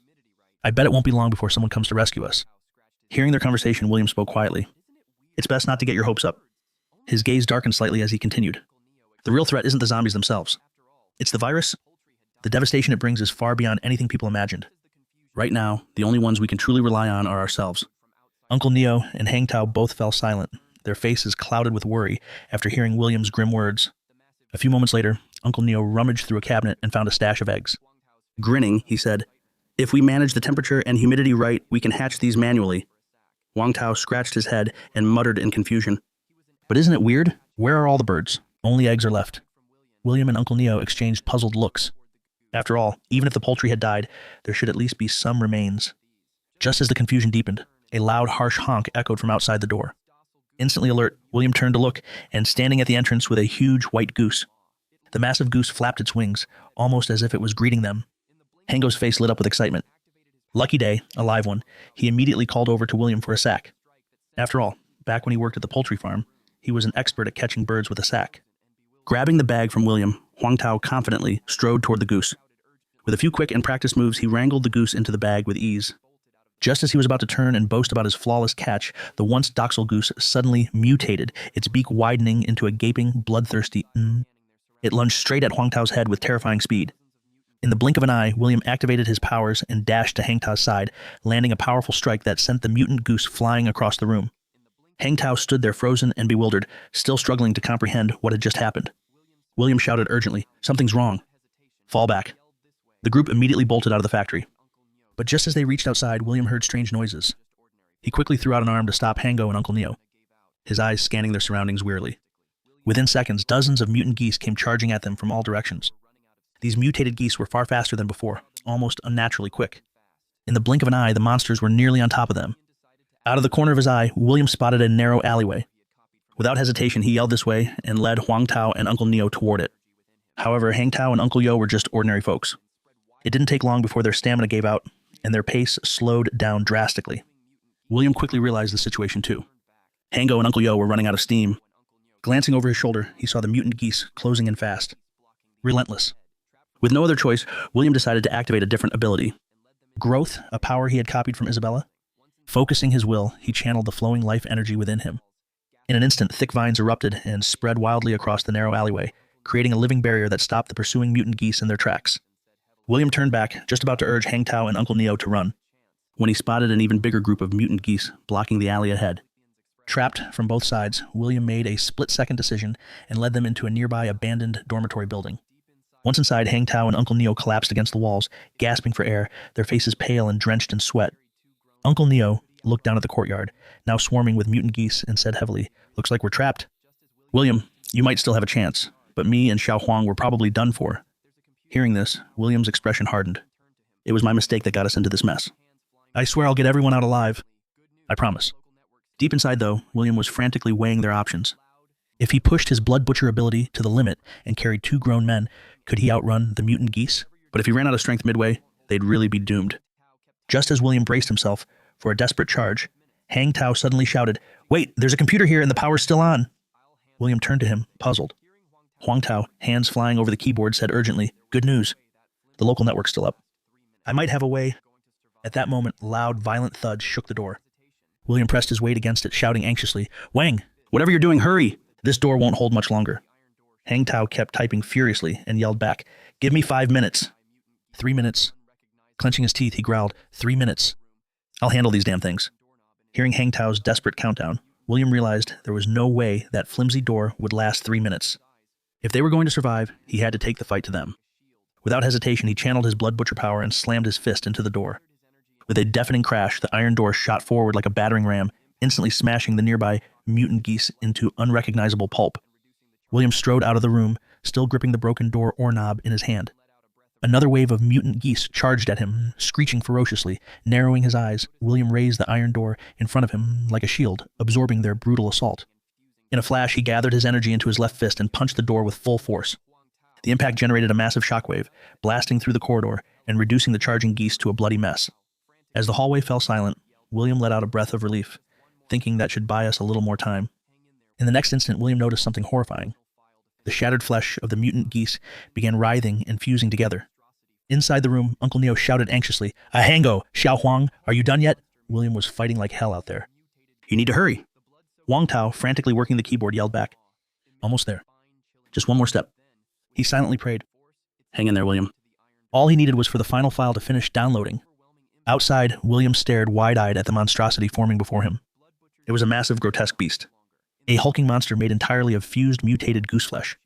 The blood-soaked abomination opened its gaping, emitting a spine-chilling roar. Then, with terrifying force, it slammed into the iron door. William was holding up, feeling the overwhelming impact through the door. William's heart sank. This isn't good. Blood Butcher's shield can't hold out much longer. In the next second, he was violently hurled backward by the sheer force, crashing hard onto the ground. William coughed up a mouthful of blood, his strength rapidly draining away. As William struggled to get up, he suddenly saw Uncle Neo standing in front of him, gripping a long stick tightly, facing down the grotesque flesh monster alone. With a look of grim determination, Uncle Neo said firmly, "William, take Xiao Huang and run." "I'll hold off," wiping the blood from the corner of his mouth. William opened his mouth to protest, but Uncle Neo turned back sharply, shouting, "Don't hesitate. If we waste any more time, we're all dead." Before Uncle Neo could say another word, William had already pushed himself up, moved to his side, and pulled him behind. Speaking quietly but resolutely, he said, "I promise to get everyone home. I'm not leaving a single one behind." As his words fell, William's eyes began to glow. One eye burning with the crimson of Blood Butcher, the other shining with the emerald hue of Life Force. Calmly, he faced the charging flesh monster once again, merging the two powers into his right hand. Feeling the overwhelming force of life and destruction intertwining within him, William knew with absolute certainty. This time he would win. In the next heartbeat, William hurled himself into a head-on clash with the flesh monster. The fusion of his twin abilities unleashed a surge of strength unlike anything he had ever felt before. With a single devastating blow, he shattered the grotesque creature into pieces. As the monstrous remains collapsed, the intertwined powers within William's body slowly began to fade. In their place came an overwhelming wave of exhaustion. His body refused to respond. He couldn't even lift a single finger. Just as William thought he could finally catch his breath, a loud, piercing honk echoed from the end of the corridor. He watched in horror as a new swarm of mutant geese charged straight toward them. Shocked and desperate, William struggled against his limp body, willing himself to move to fight once more. Just as disaster loomed, the sound of music suddenly blared from the loudspeakers outside. The mutant geese, already lunging at William, froze mid-attack upon hearing the music. After a moment's hesitation, they abruptly turned and stampeded away from the building. At that moment, Hang Tao rushed out of the room, shouting anxiously, "Uncle Leo, William, are you guys okay?" Uncle still baffled asked, "Those geese just left." "And what's up with the broadcast?" "Xiaohuang, what did you do?" Hearing this, Huang Tao's face lit up with relief. "It worked. I hacked into the facility's broadcast system and played defeating music." He quickly explained, back when this place was operational, they played that song during feeding time. The bird were trained to rush to the feed area whenever they heard it. Good thing it worked, otherwise we'd be toast. I swear I'm never coming back to this cursed place again. With that, William and the others loaded up into their car and headed home. Sitting in the back, Uncle Neo carefully cradled a basket of eggs. Inside with relief. At least these eggs survived. From the driver's seat, Huang Tao chuckled and asked, "Uncle Leo, when did you sneak all those eggs into the car?" Uncle Neo smiled and said, "While you were busy catching the goose, I sneaked a few eggs into my pocket. Not a lot, though." Hang Tao, still a little uneasy, asked, "You sure those eggs won't hatch into mutant birds?" Uncle Neo replied confidently, "Don't worry. These eggs are over a week old. Back then, the infection hadn't started yet. They're safe." Sitting quietly in the back of the truck, William stared down at his palm, his mind replaying the overwhelming power he felt when his two abilities merged. After returning home, the group held a meeting and finalized new assignments. William's father, Lucas, and Huang Tao would form the security team responsible for patrolling the area and building defense structures. Isabella and Uncle Neo would handle farming operations, raising crops and livestock, especially since Isabella's powers could dramatically boost agricultural growth. William's mom and Olivia would take charge of resource management, handling inventory distribution and future planning. Lastly, William and Bea would form the exploration team, tasked with scavenging supplies and scouting the surroundings. With everyone's roles assigned, William returned to his room and began preparing for their next expedition. This time, he vowed to be fully prepared. There would be no repeat of the mistakes they faced at the poultry farm. As William packed his gear, a soft voice suddenly called out behind him. Before he could turn around, Olivia tugged gently at the hem of his shirt. She pressed her forehead against his back, whispering in a trembling voice, "William, take me with you." William turned to her with a puzzled look. Olivia's eyes were filled with fear and desperation as she stammered, "I'm scared." "Scared? Willianing?" "No, I just want to stay with you." She leaned in closer, her voice lowering. "I know a place nearby that's safe, full of supplies. If it's just the two of us, we could survive. We could make it until rescue comes." Her words turned pleading, almost frantic. "I'll do whatever you want, anything.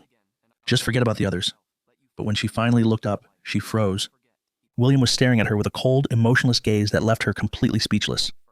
Without a word, William picked up his bag and headed for the door. As he passed, his voice rang out, sharp and cutting.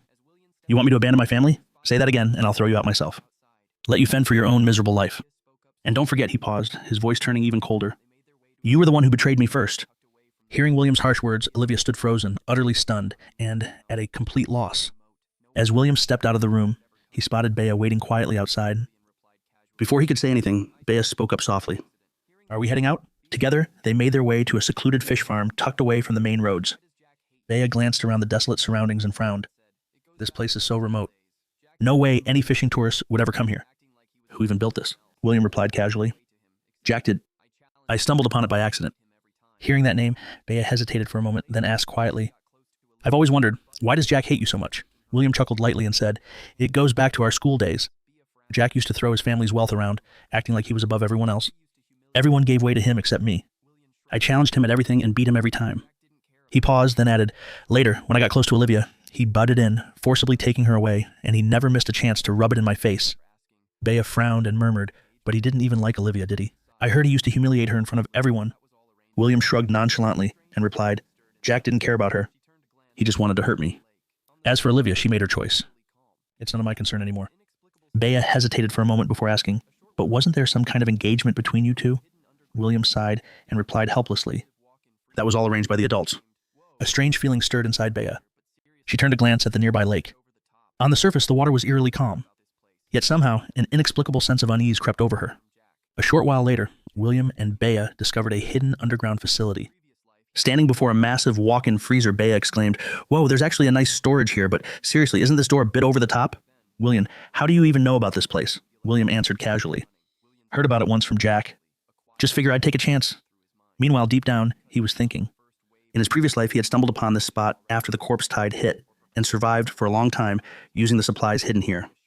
Back then, the power was already out. But now, the electricity was still running. William's eyes narrowed slightly, a quiet thought flickering through his mind. Maybe because I stopped the first wave of the corpse tide. The future's already starting to change. Or perhaps there were still survivors hiding here. Suddenly, a sharp scream echoed from deeper inside the ice storage. Bea's voice startled. William shouted, "What happened?" Bea had collapsed onto the floor, trying to steady her voice as she called back, "I am fine. I just got spooked a little." Pointing ahead with a trembling hand, she muttered, "That fish head, it's way too creepy. Some kind of weird deep-sea creature." Without warning the fish heads, I shifted slightly, glowing with a sinister crimson light. Before Bea could even react, William rushed up behind her, slamming his palm down hard onto the grotesque fish head. William's pupils contracted sharply as he realized, this is a mutant fish-type zombie. To his shock, the creature's grotesque head was completely unharmed by his earlier strike. Slowly, it opened its massive jaws and unleashed a powerful jet of water, slamming William against the ice-cold wall before he could react. Gritting his teeth against the pain, he assessed the force of the impact and quickly realized this thing had the strength of a second-tier zombie.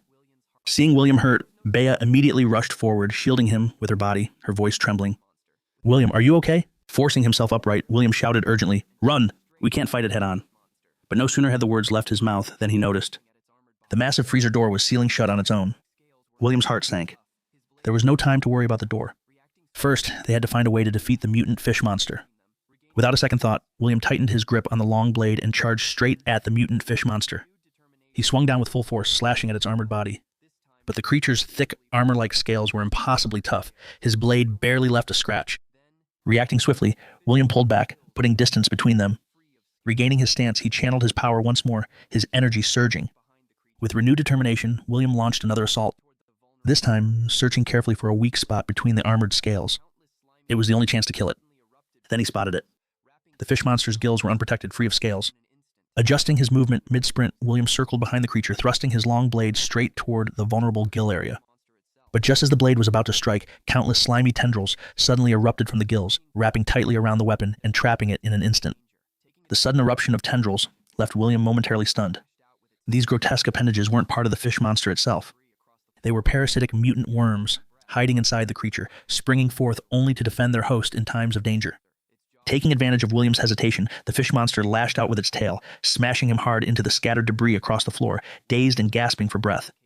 William slumped helplessly among the rubble.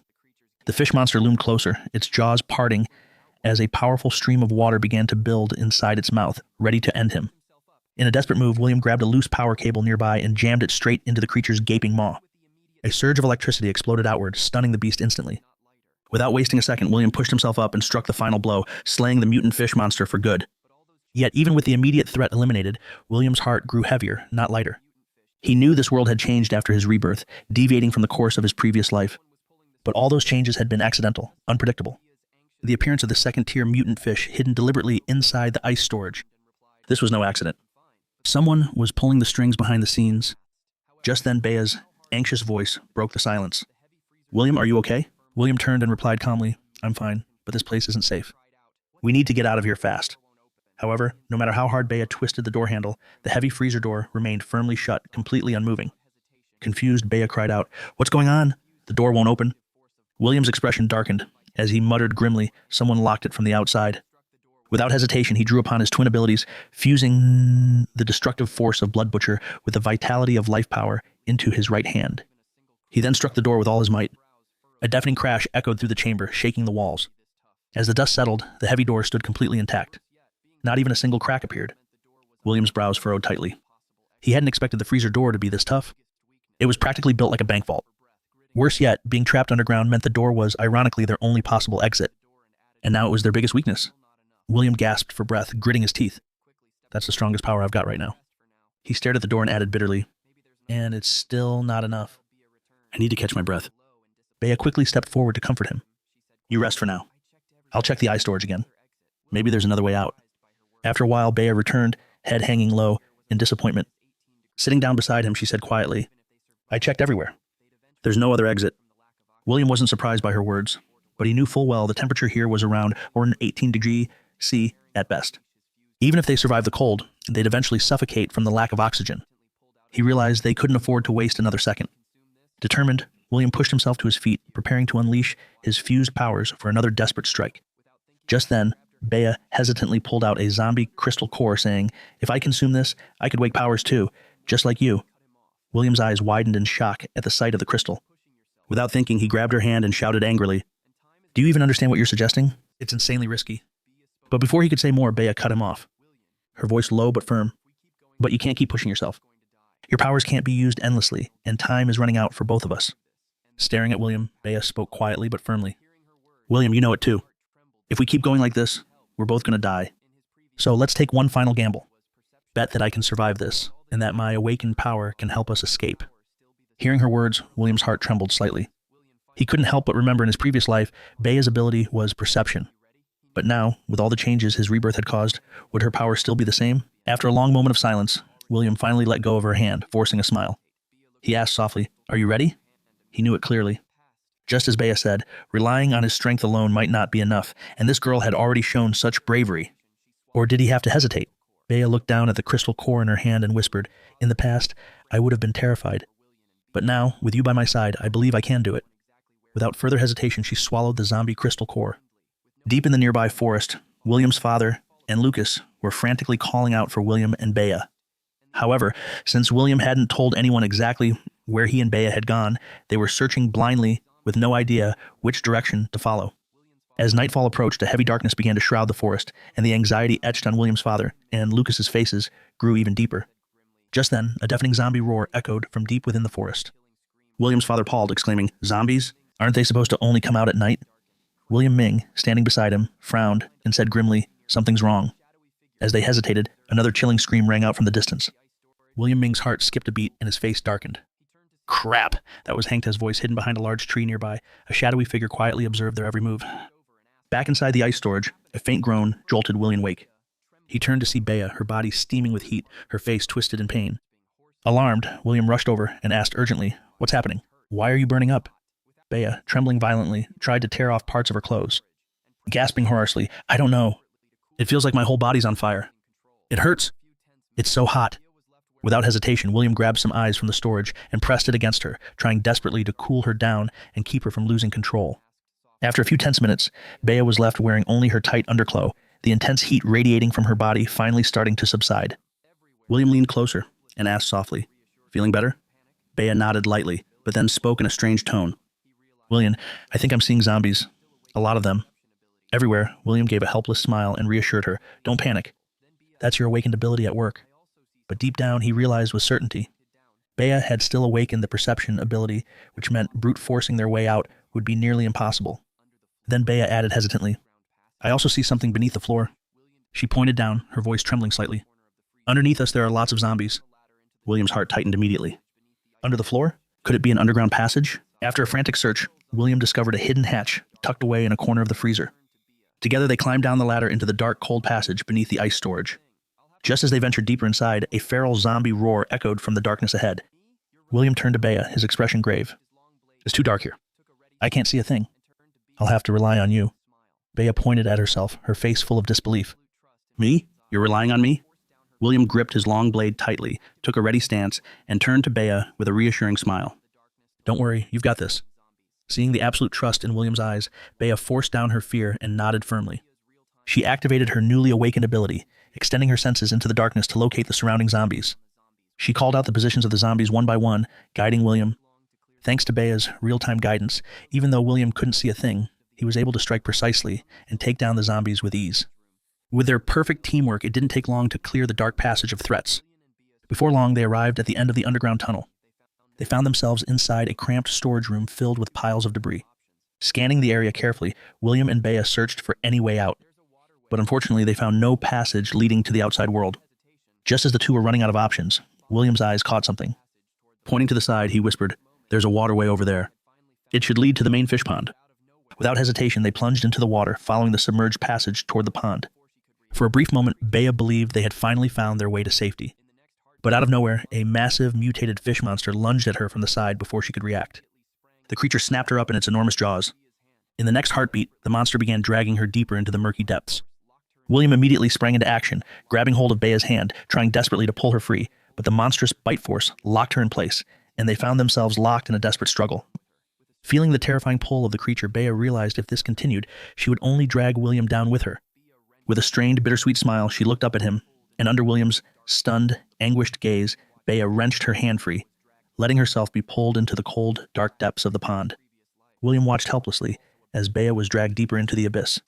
His mind flashed back to his previous life, to the moment he had also abandoned her, leaving her to face death alone, but not this time. In this life, he swore he would never let that happen again. Without hesitation, William launched himself forward, swimming with all his might toward the fish monster. At the same time, he activated his ability, Growth. In an instant, thick water plants erupted from the lake bed, spreading rapidly and entangling the monstrous creature. Within moments, the fish monster was tightly bound, immobilized by the writhing vines. From within the beast's jaws, Bea weakly opened her eyes, and through the murky water, she caught a glimpse of William swimming desperately toward her. She tried to call out to him, but before she could, darkness swallowed her once more. When she finally awoke, the world spun around her. Instinctively, she sat up and cried out in panic. William, hearing Bea call out. William turned around with a faint smile. "You're awake," he said softly. Holding out a can of food, he added casually, "I just heated some up. You should eat to regain your strength. As for the fish in this place, well, let's just say they're definitely off the menu." Bea accepted the can quietly, murmuring a soft thank you. Then hesitated before asking, "What about that giant fish? The last thing I remember is you swimming toward me, and then nothing." William replied calmly, "It's still at the bottom of the lake, probably feeding the other fish by now." He paused for a moment, then added lightly, "It was big, sure, but nowhere near as troublesome as that mutated fisherman man we fought in the freezer." His tone darkened slightly as he continued, "But the mutated fish will spread through the water systems. This is happening all over the world now. There's no stopping it anymore."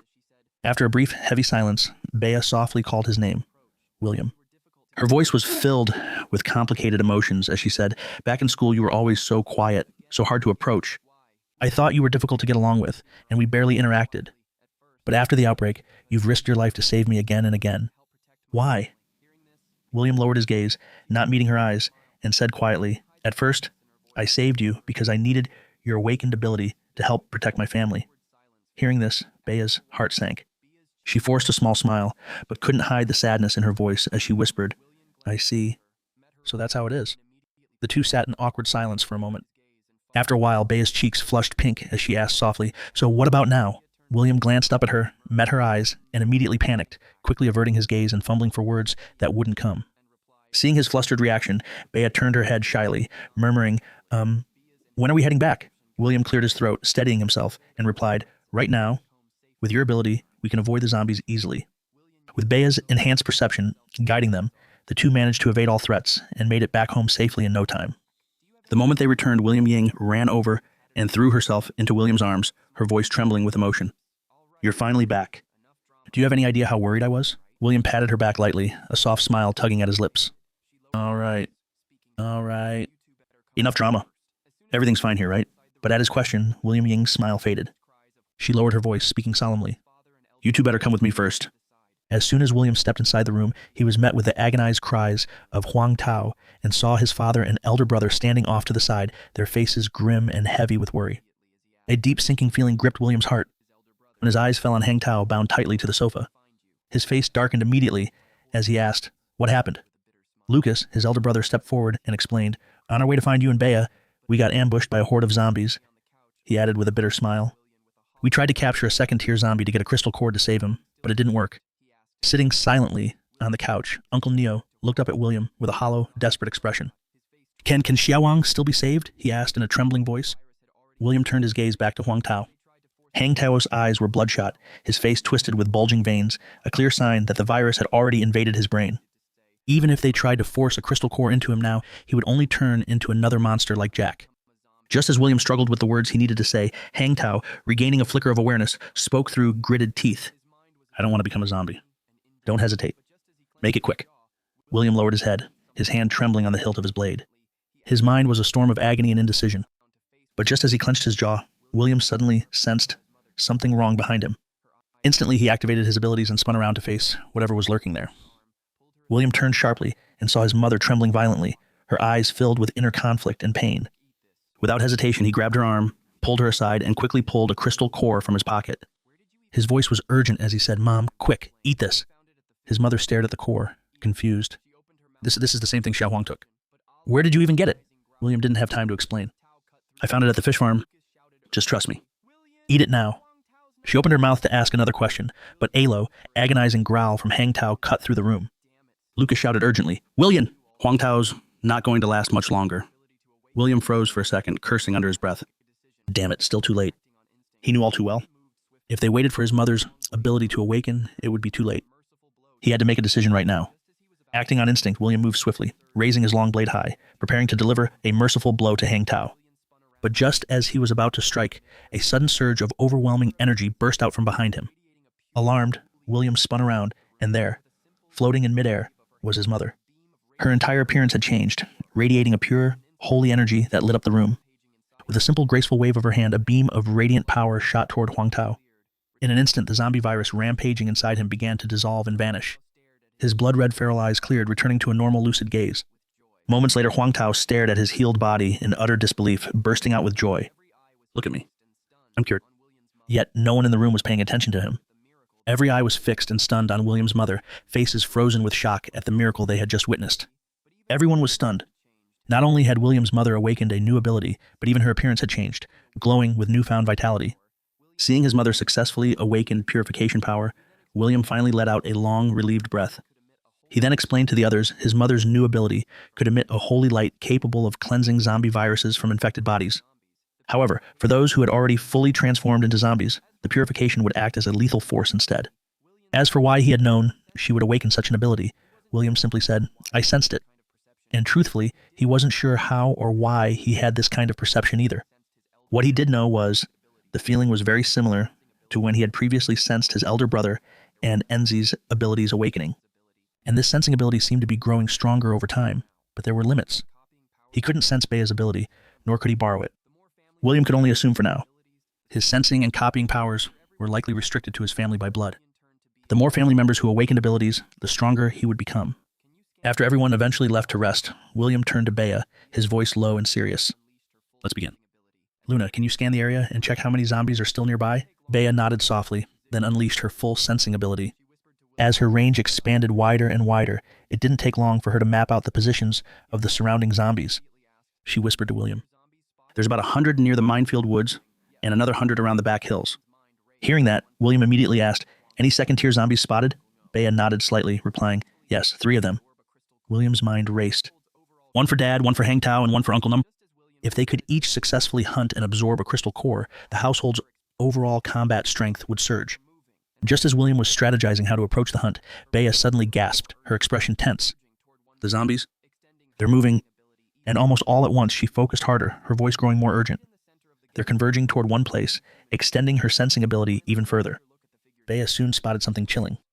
Right in the center of the gathering horde stood a lone human figure. When Bea finally got a clear look at the figure's face, she froze, disbelief written all over her. It's Jack. All the zombies are moving toward him. William's face darkened in shock. He thought back. He had seen Jack die, burned to ashes before his very eyes. Could it really be the same Jack that Bea was seeing now? Gritting his teeth, William muttered, damn it, so it really was Jack who locked us inside the ice storage. His mind raced, connecting the dots, the ambush in the forest. That must have been his doing too. Bea, looking anxious, asked, what do we do? Should we warn everyone and set up defenses again like last time? William fell silent for a moment, then spoke with a heavy, resolute voice. At the current rate, Jack will need about a day to gather enough zombies to launch a full assault. A sharp glint flashed through his eyes. Rather than waiting for them to come to us, we'll strike first. Catch him completely off guard.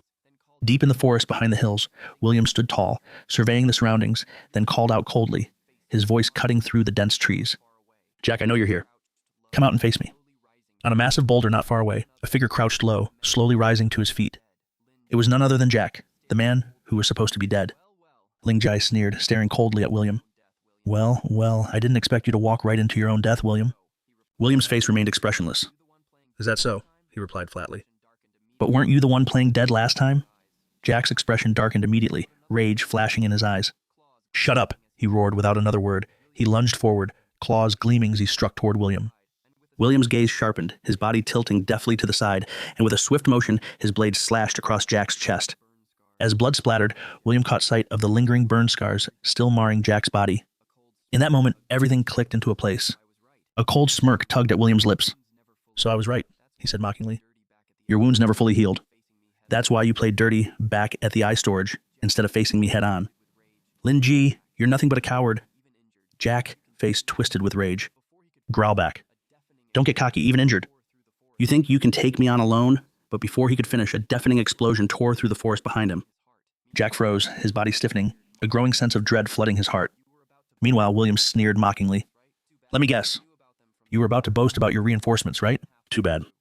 I knew about them from the start. My people intercepted them halfway through, Jack. This time you're dead for sure." Elsewhere, at the site of the explosion, William's father stood atop a towering tree branch, gazing down at the battlefield littered with fallen zombies. Laughing wildly, he roared, "Didn't expect this, did you? I've been waiting here all along. Now burn!" All of you turned to ashes. Meanwhile, on the ground below, William's mother watched expressionlessly toward the distance. From the tree, yet another wave of zombies surged forward. Without hesitation, she unleashed her full purification power. The holy energy, the natural nemesis of zombie viruses, ignited a ghostly blue fire across the undead, reducing them to ashes within moments of contact, watching the swarm being effortlessly wiped out. William's mother felt the surging strength of her ability and chuckled lightly. "Not bad at all. This power sure makes cleanup easy." Hearing her words, William's father immediately hugged William's mother tightly, his face glowing with pride. "You're amazing, honey," he laughed. William's mother, however, pushed him away with a look of disdain, choosing instead to contact Bea through her earpiece. After reporting that point A was clear zombies, she asked for the next target. Thanks to her sensing ability, Bea had already mapped out all nearby zombie locations. Hearing that one cluster was eliminated, she quickly responded, "About 1 kilometer northwest, there's another group, 24 zombies." After getting the new location, William's mother paused, her tone softening. "Luna, how's your side? Is everything safe?" Bea's voice came back reassuringly. "Don't worry, we're hiding near the cellar entrance. There are guards stationed nearby too." Then she turned and asked Lucas, who was operating solo, "Brother Lucas, are you okay on your own?" Lucas, already fully adept with his awakened ability, answered cheerfully, "Relax. These zombies aren't even enough for me to warm up." Hearing Lucas's confident words through the earpiece, William's father burst into hearty laughter, grinning as he said, "Those zombies never saw this coming. Getting ambushed like this serves them right." Lucas chuckled too, then added, "Seriously, none of this would have gone so smoothly without Bea. Her intelligence and coordination were key. From now on, Luna, you're officially our team's commander." Hearing everyone's praise, Bea blushed slightly and murmured, "It's really thanks to all of you. I just a little part." Meanwhile, Jack, still suffering from his previous injuries, was being completely overwhelmed by William, barely able to defend himself. Jack's mind reeled in disbelief, staring at William with wide, desperate eyes. How had the gap between them grown so vast? His eyes bulged with rage as he roared, "I will not lose." But William simply sneered in response. "You've been crushed on both flanks, and your main force can't even breathe. Lee, do you really think there's any way you can turn this around?" As he spoke, William once again gathered energy into his hands, his voice cold and steady as he declared, "It's over, Jack." Jack lowered his head silent for a brief moment before suddenly gritting his teeth and snarling back, "It's over." Just then, back at the base, Bea's expression tightened. Urgently, she shouted into the earpiece, "William, watch out! 3 second-tier zombies are heading your way." As her warning echoed in his ears, William turned, only to see 3 massive, mutated, rat-like monsters charging straight at him. After a brief moment of distraction, William's face darkened. He said coldly to Jack, "Mutated rat zombies. Is that really what you're counting on to beat me?" Jack chuckled darkly. "Who said I was using them to fight? Watch closely." As he spoke, Jack reached into the skull of one of the massive mutant rats, pulling out its crystal core and swallowing a whole, followed by the other 2 in quick succession. Moments later, a violent surge of power exploded from Jack's body. He slowly lifted his gaze toward William, a sinister smile playing on his lips. "William, this is my true power." William stared at the now fully evolved 3rd-tier mutant Jack, a powerful sense of danger crashing over him.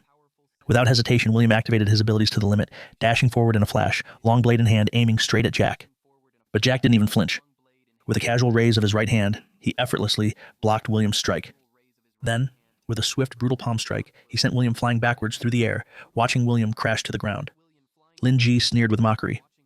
"Is that all you've got, William?" As Jack finished speaking, William quickly realigned himself, channeling all his strength into a punch that struck Jack square in the chest. Yet it still failed to leave so much as a scratch. Lin Ji chuckled coldly, taunting, "How disappointing. Is this really the limit of your power? Come on, William. At least try something like this." With that, Jack seized William by the head, and with brutal force, smashed him downward toward the ground. Dust and debris erupted violently. But as the dust cleared, there was no sign of William. Only a gaping hole remained, and a lingering trace of emerald green energy surrounded the edges. Seeing this, Jack blinked in mild surprise, muttering to himself, "So, he has another ability. Escaped underground."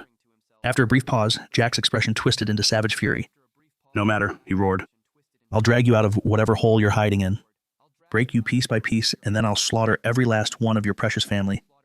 Not far away, hidden deep within the forest, William emerged from the hollow of a tree, his entire body covered in dust and bruises. He was breathing heavily, his strength drained after burning through so much of his energy. Thinking back to the power Jack had unleashed moments ago, William couldn't help but feel a chill down his spine. So this is what a third-tier mutant's true power looks like. In my past life, I never even had a chance to face something like this head-on. I had no idea. It was this overwhelming, gritting his teeth, he calculated quickly. Even if my brother and my mother joined forces with me, we still might not be able to take Jack down. His eyes hardened with determination. I have to find a way to end him before he completely loses control. If not, the consequences would be unimaginable. Suddenly, an overwhelming pressure crashed down upon him, so intense it nearly stole his breath away. Frowning deeply, William instinctively looked up at the sky. Where once hung a pure white moon, now there was only a blood-red orb staining the night with its ominous glow. Beneath that blood moon, a brilliant blue wave of light slowly rose from the distant horizon. And then, without warning, a searing crimson beam clashed violently with a blue wave, sending shockwaves rippling through the air with a force that rattled the soul. As the deafening explosion echoed through the air, the rainbow-colored shockwave expanded outward at a terrifying speed. In the next instant, William's eyes narrowed sharply. Within the spreading halo, he could make out two shadowy figures standing amidst the chaos. But before he could figure out what was happening, Jack's mocking laughter rang out from behind him. "William, still distracted even now? You're underestimating me way too much." William instinctively tried to turn around, but Jack's mutated tail lashed out, smashing into him and sending him hurtling through the air. William crashed hard against a massive boulder, the impact reverberating through the ground. The sudden blow, coupled with his already drained strength, left William unable to even stand. Jack casually strode over, crouched beside William, and pressed a mocking finger against his forehead. "What's wrong? Can't run anymore? Where's all that fancy ability now? If you're out of options, then just die for me." But just as Jack prepared to deliver the final blow, the expanding halo of light washed over both him and William. The moment the light enveloped them, their bodies froze, as if some unseen force had locked them both in place, paralyzing them completely. No matter how hard William struggled, his body remained frozen, as if the entire world around him had been locked in suspended animation. But soon he realized, though he couldn't move, he could still activate his abilities. Without hesitation, William gathered all his energy into his forehead. And in the next instant, a sharp beam of power shot out, piercing straight through Jack's skull as the halo of light slowly faded. Lin Gi, now able to move again, clutched at his face in agony, screaming in pain. Moments later, he staggered away in terror, fleeing desperately into the depths of the forest, watching Jack's retreating figure. William's strength finally gave out, and he collapsed heavily onto the ground. A short time later, guided by Bea's directions, Lucas arrived at the scene. Seeing William battered and motionless, he rushed over, shouting, "William, are you all right?" Weakly, William forced out a few words. "Forget about me, Jack." He ran toward the woods. "You have to chase him." Because deep down, William knew they had to end this now, once and for all. This world was shifting, growing stranger and more dangerous by the second. And those two figures that had appeared beneath the blood moon, they were high-tier ability users, beings who shouldn't even exist yet. In his previous life, after the outbreak of the zombie apocalypse, William had been the only surviving human from Qingxian village. One day, a team of survivors found him. Ivers, their leader, looked at William as if he were an insect, and asked in a cold, casual voice, "How many zombies are there in Qingxian village?" William lifted his heavy eyelids and replied in a low, steady voice, "A lot, close to 1,000. Very dangerous." The other members of the team burst into laughter, mocking him loudly. "Only 1,000? And you call that dangerous? Another useless coward, huh?" The leader pressed on. "And the strongest zombie? What tier and how many?" William hesitated for a moment, then lowered his head and answered, "4th tier. Only one." Hearing this, the leader's eyes lit up with excitement. "Not bad. A 4th tier zombie. Then he pointed lazily toward a spot nearby and ordered, "All right, go over there and put on a collar and shackles." William turned and looked and saw dozens of humans bound to a dead tree, each wearing collars and chains, their faces etched with humiliation and despair. It was clear these people had been reduced to slaves. Fury blazed in William's eyes, refusing to accept this fate. He sprang up and bolted towards the depths of the forest, but he hadn't gotten far before a surge of powerful energy crashed toward him like a tidal wave. Instantly, that surge of energy exploded into roaring flames, blocking William's path completely. The team leader sauntered forward, his face twisted into a mocking grin. "Try to run," he sneered. "We high-tier ability users are the chosen ones, the new race blessed by the gods." His voice turned colder as he added, "Trash like you was born to be our slave." Back in the present, William arrived at the spot where the blue light had fallen the day before. Staring at the devastated landscape before him, he knew deep down this was almost certainly tied to the emergence of high-tier ability users. 558. His experiences from his previous life had taught him well. Many of those so-called elites were nothing but monsters in human skin, and the disasters they unleashed that were far worse than any zombie outbreak. He had to uncover the truth early before history repeated itself. Following the scorched earth trail, William soon spotted a massive crater at the base of a hill. Nestled inside the pit, a massive white crystal at least half his height gleamed with a strange ethereal light, captivating his gaze completely. As William slowly approached the white crystal, a strange feeling stirred inside him. An overwhelming primal urge, the instinct to devour the crystal, surged through him. He reached out, fingers just about to touch its gleaming surface, when suddenly, alarm bell screamed in his mind. His instincts flared to life. In a flash, he triggered his ability and sprang backward, putting distance between himself and the crystal. His gaze sharpened, and he barked out, "Who's there?" The next instant, a shadowy figure silently appeared behind him. The newcomer chuckled softly and said, "Looks like you're the sole survivor of this area." Glancing casually at William's glowing fingertips, now aimed at his neck, the man smiled faintly and added, "Not bad. Good reflexes. Plenty of potential worth tapping into." William's expression remained cold, his energy crackling dangerously at his fingertips. In a low, icy voice, he demanded, "Step back. I'll only ask one more time." "Who are you?" Hearing William's icy demand, the middle-aged man simply waved it off with a chuckle. All right, he said lightly. "My name's Takahashi, third-tier ability user." But before his words had even fully settled, William's eyes sharpened, and he instantly gathered energy into his right hand, throwing a powerful punch straight at Takahashi's face. Yet Takahashi's expression remained unchanged. He merely released a slight pulse of his own ability. Instantly, the space around him began to ripple and distort bizarrely. In the blink of an eye, Takahashi vanished from where he had been standing. As William tensed for a counterattack, Takahashi's voice drifted over from beside the white crystal. Relaxed and a bit exasperated, he said, "Geez, kid, you're really wound tight, huh? It was just a joke. No need to throw hands right away." Pointing casually at the white crystal, he added, "Relax. I'm not here for you, for your family or friends. I'm only interested in the original core." Hearing this, William finally lowered his guard slightly, though his face was still clouded with confusion. "The original core? What's that?" Takahashi blinked in surprise, then laughed incredulously. "You seriously don't know? I figured you came here precisely because you knew there was treasure." Scanning William up and down, he shook his head and chuckled. "Looks like you're just a freshly awakened first-tier rookie after all."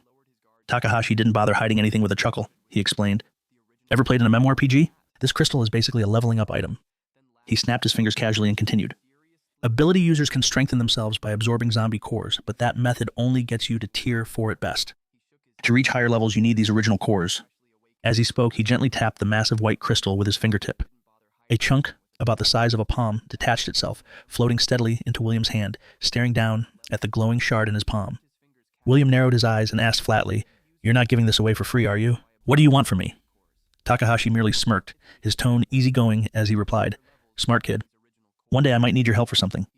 Until then, just focus on raising your ability level." As he spoke, Takahashi's figure began fading into the distorted space around him. Before vanishing completely, he tossed out one last cryptic remark. "Oh, right. Almost forgot to mention, there really are gods in this world." And with that, Takahashi and the giant original core both disappeared from sight. Left alone, William stood frozen, the ominous weight of Takahashi's final words pressing down on him, still hearing the echo of those words in his mind. He muttered under his breath, "Gods? No way. That guy must be out of his mind." William tried hard to convince himself there couldn't possibly be real gods in this world. Yet unbidden, he remembered the words of that survivor leader from his past life. High-tier ability users are the new humans chosen by the gods. Slowly, the unwavering atheism that William had clung to for so long began to crack. He muttered under his breath, "If gods really do exist, then could this apocalyptic world have been their doing As doubts flooded his mind, a faint blue light began to seep up from the cracks beneath his feet. The sudden energy fluctuation around him made William tense up instinctively. He frowned deeply, his eyes locking onto the source ahead. At the center of the crater, a blinding pillar of blue light erupted skyward. As the intense light slowly faded, William saw floating at the heart of the crater a crystalline shard pulsing with an eerie blue glow.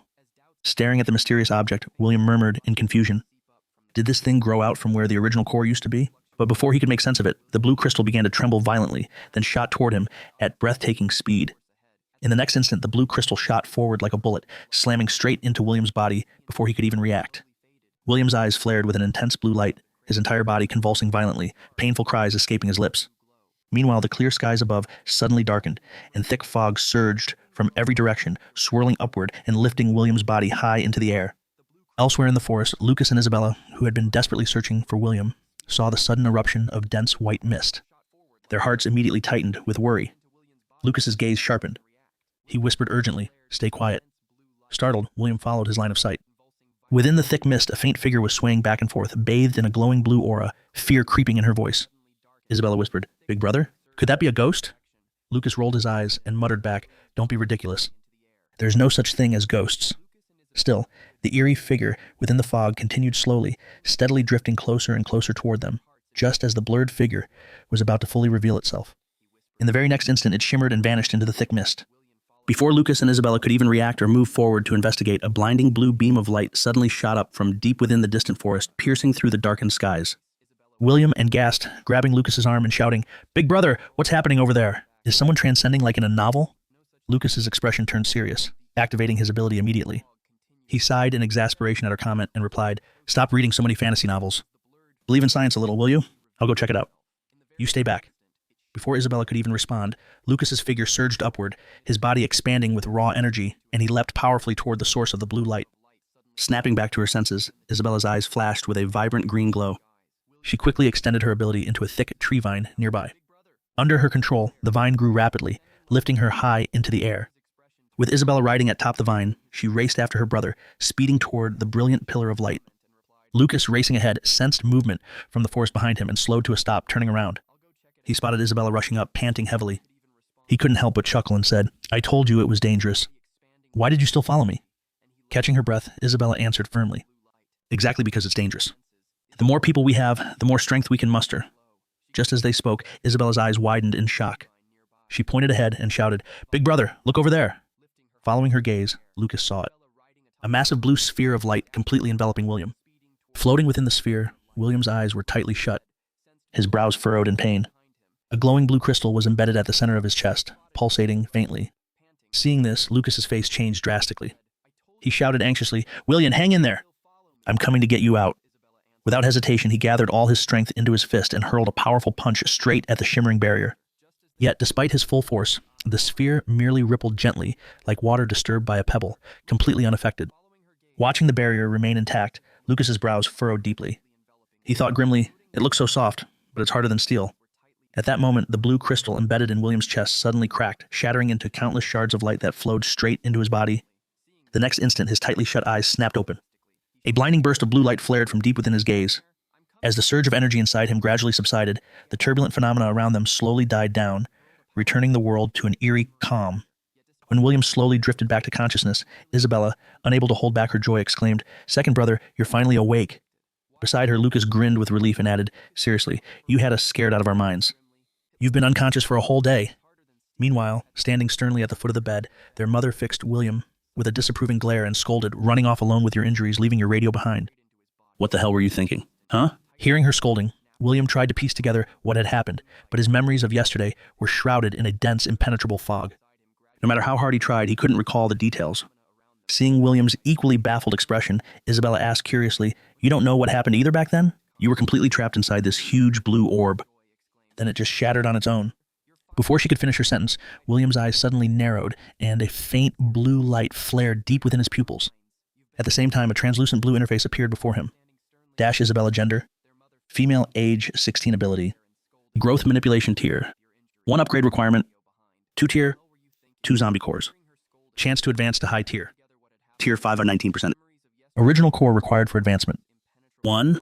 Staring at the unexpected data panel floating in midair, William froze for a moment, muttering under his breath, "What is this? Is this Isabella's profile? How can I even see this?"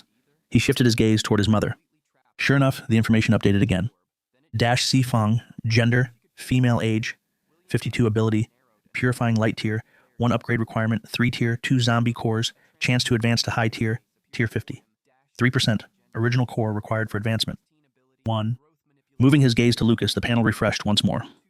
Dash Lucas, gender male, age 28 ability, blood bastion, tier 1 upgrade requirement. 2 tier 2 zombie cores, chance to advance to high tier, tier 512%, original core required for advancement. 1. Gazing at the swirling data, William quickly pieced things together from the looks of it. An original core is needed to break through to high tier abilities, but the success rates are so low, and worse yet, I have no idea if there's any way to boost those odds or what the consequences of failure might be. William lowered his eyes, gazing at the lonely original core he still held in his hand. He drew a long, steadying breath, his resolve hardening like iron. Time's running out. Before they arrive, I have to get stronger, no matter what it takes. As William sank deeper into his thoughts, his father suddenly patted him roughly on the shoulder and barked. "Snap out of it, kid." William looked back at him helplessly and asked, "What is it, Dad?" William Ginhow grinned and teased, "You've been zoning out forever. What's got you so lost in thought?" At that moment, another data panel appeared before William. William's eyes dashed. William Ginhow's gender. Male age 51. Awaken ability. Gigantification not yet awakened. Awakening probability 4% modified to 100% due to external ability influence. Awakening requirement 1 tier, 1 zombie core, chance to advance to high tier, tier 5 minus 70%. Original core required for advancement.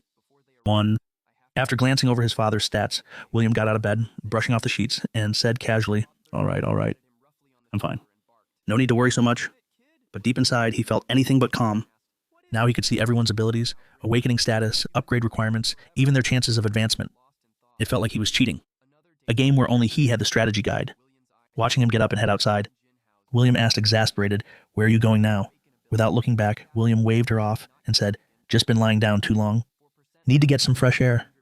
And with that, he walked out into the courtyard, staring at his retreating back.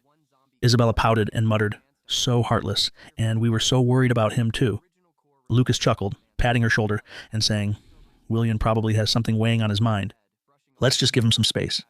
Meanwhile, outside, Summer Luna spotted William emerging and lit up with joy. She waved cheerfully and called out, "William, you're finally awake." "Perfect timing. I just made some food. Come eat." After sleeping an entire day, William realized he was genuinely starving. He smiled and replied, "Thanks. I'm actually pretty hungry." Watching from the balcony, Lucas chuckled and teased, "Look at that." When did William manage to win Luna over? Isabella, looking entirely unsurprised, rolled her eyes and said, "You're just now noticing. After the night they spent together, it was pretty obvious." Just then, their father stepped out from the house, grinning at Lucas and saying, "You better hurry up too. William's already got himself a girlfriend, and you're still flying solo, big bro." Lucas sighed heavily, while Isabella added fuel to the fire, teasing, "Yeah, growing up, you only ever brought your bros home. Never a girlfriend in sight." After finishing the food, William wiped his mouth, his expression turning serious. He asked quietly, "By the way, any updates on Jack? Can you still sense him?" Summer Luna shook her head, replying softly, "No, he's outside my detection range now. Even when Lucas went searching, he didn't find anything." Hearing this, William's brows furrowed deeply, his mind sinking into heavy thought. In my previous life, Jack was just a nobody, a minor casualty swallowed by the zombie hordes. I never gave him a second thought, but this time, he's become a real threat. I let my guard down, noticing the heavy frown on William's face. Summer Luna edged closer, gently, whispering, "You've been frowning a lot lately." "It's not like you at all." Summer Luna spoke softly. "Back when the zombie outbreak first happened, everyone else panicked. But you stayed calm, helping us survive crisis after crisis. At that time, I thought no matter what happened, you would always handle it. You made people feel safe, reliable, but one person's strength has its limits. You can't always shoulder everything alone. So if something ever comes up, something you can't handle, please tell us. We're family." Hearing her words, William smiled lightly and teased, "Family, huh?" "Summer?" Luna's face immediately flushed bright red. She lowered her head, stammering, "And no, I mean, you can think of me as family." "No, wait. What I mean is me and your family." Whatever." Watching her flustered reaction, William felt a warmth spread through his chest. He chuckled softly and said, "I get it." Then he glanced up toward the balcony and shouted, "Hey, you three hiding by the window. Come here. We need to talk." On the balcony, William, Jinhao, Lucas, and Isabella exchanged awkward glances, having been caught red-handed. Once they gathered, William laid everything out. his encounter with a Tier 3 ability user, the secrets of ability advancement, and the existence of original cores. Realizing the dangers that lay ahead, they quickly came to an agreement. They would leave the village, head out in search of vital supplies, and better prepare themselves for the chaotic future to come. Just then, Isabella spoke up from the back seat. "That's great. Doesn't this mean we're not the only survivors?" Hearing that, William simply lowered his gaze, saying nothing.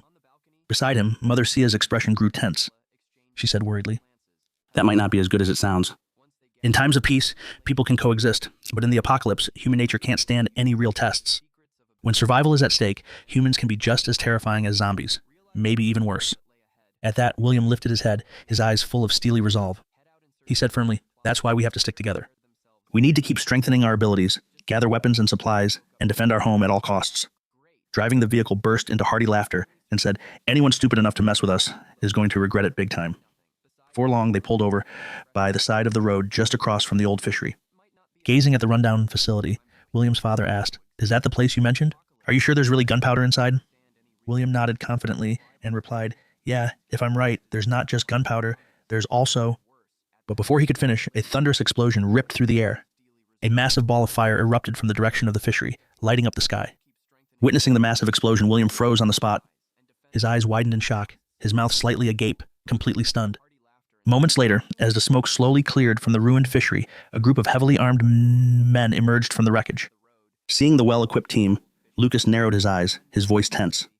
Where the hell did these guys come from? How did they know about the fishery so fast? William's eyes sharpened, his tone calm as he replied, "They're probably the ones helping Jack smuggle weapons." Hearing this, everyone turned to William, faces full of confusion. William explained briefly, "When I left the fishery last time, I locked the main gate and kept the key. Normally, no one would have found the storage room so easily, but now they blew up the entrance without hesitation. That means someone already knew about the weapon stash, and the only ones who could know were insiders." Lucas clenched her fists angrily, gritting her teeth as she said, "So much good stuff, and they got to it first." William gave a faint smile, saying lightly, "Not necessarily." Lucas picked up on the implication immediately, her voice filled with worry. "You're not seriously thinking about taking them head on, are you? They have guns." William didn't answer. Instead, he turned towards Summer Luna and asked seriously, "Luna, can you sense how many zombies are still beneath the fish ponds?" Hearing William's question, Summer Luna nodded slightly. She closed her eyes, spreading her detection ability outward toward the fishery. It didn't take long before she opened her eyes again.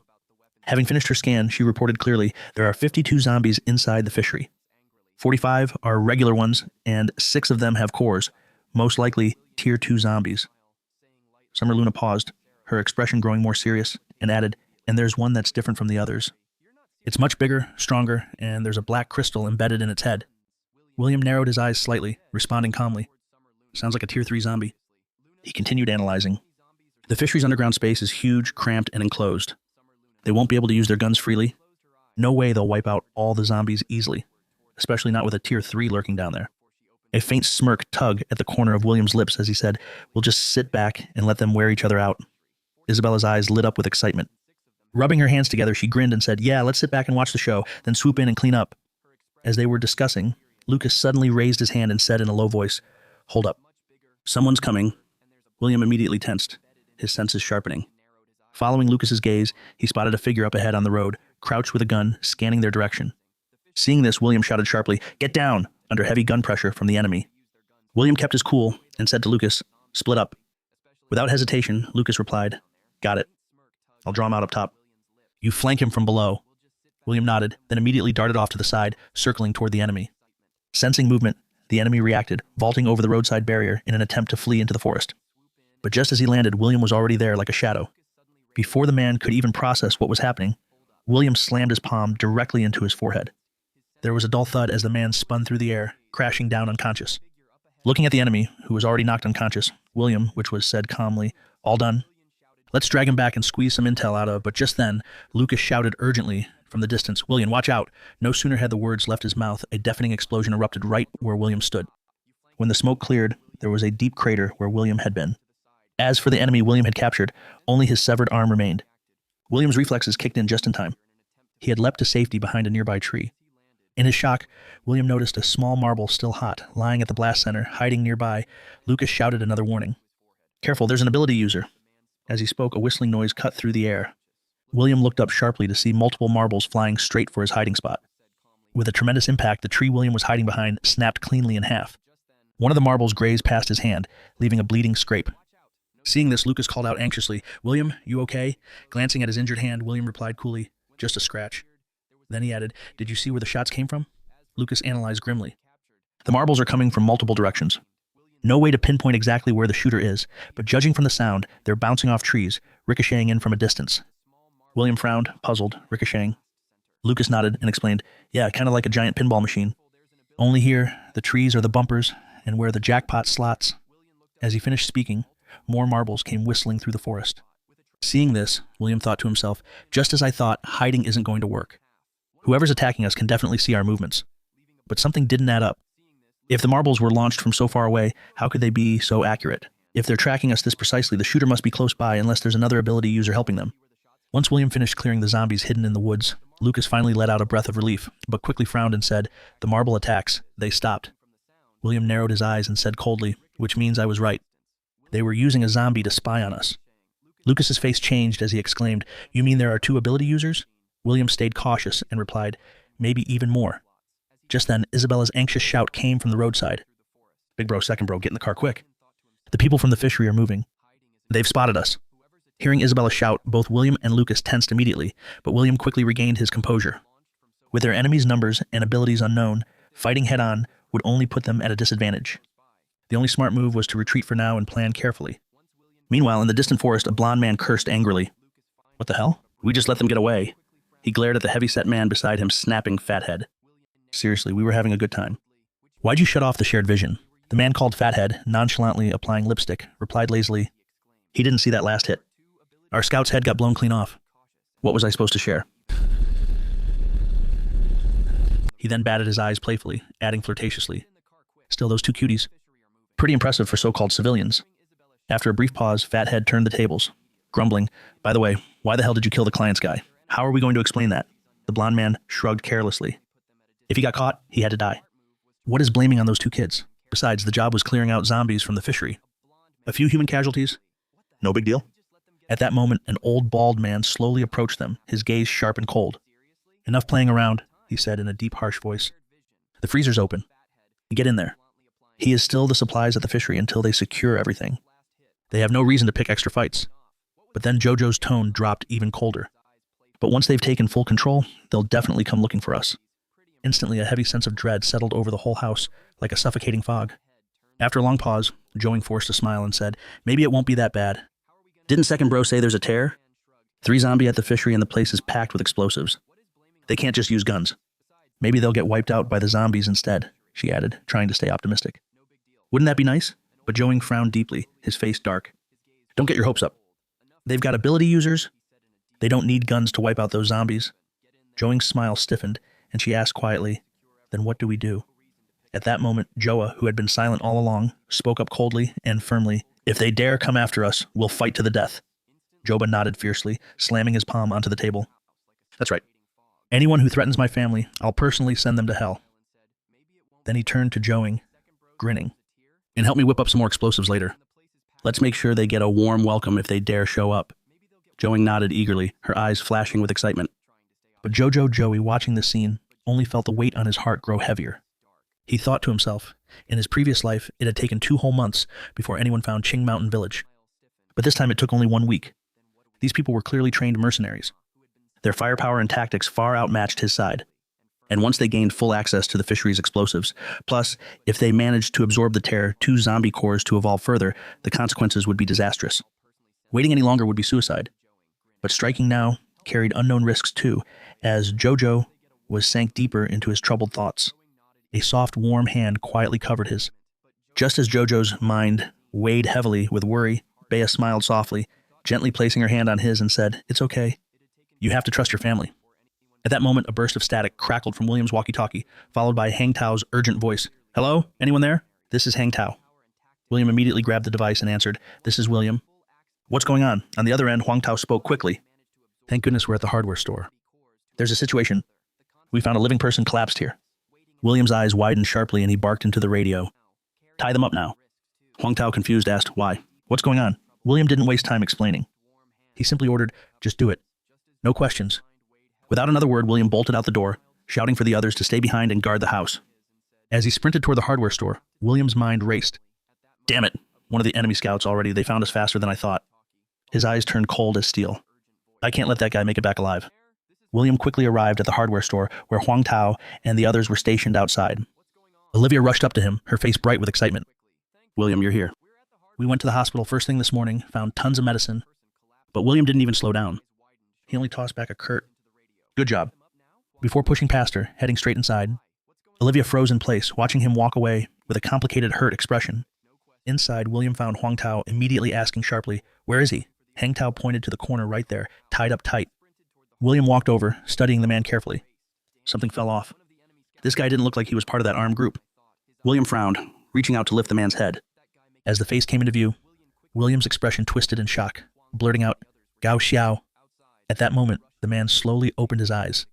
Realizing he was bound, he immediately started thrashing and shouting in panic. Before William could even explain, Gao Xiao instantly activated his ability, phasing into the void and vanishing from sight. William immediately called out loudly, "Calm down. We've met before." A moment later, Gao Xiao reappeared from a spatial rift, this time right behind Olivia, grabbing her as a hostage. He shouted in panic, "Nobody move! Come any closer and I'll kill her." Huang Tao quickly raised his hands, tried to diffuse the tension. "Easy, easy. We mean no harm." Gaia hesitated for a moment, then finally released Olivia, mumbling, I just really want some beef noodles." Back at the house, everyone sat around awkwardly, watching as Gaia devoured bowl after bowl of beef noodles, looking absolutely content. A heavy silence filled the room, watching Gao Xiaobei eat like a starved animal. William Ming frowned, leaning over to William and whispering, "Seriously, this is the guy you met in the mountains." William nodded silently. Nearby, Williaming wrinkled her nose in disgust, scoffing, "You're kidding me.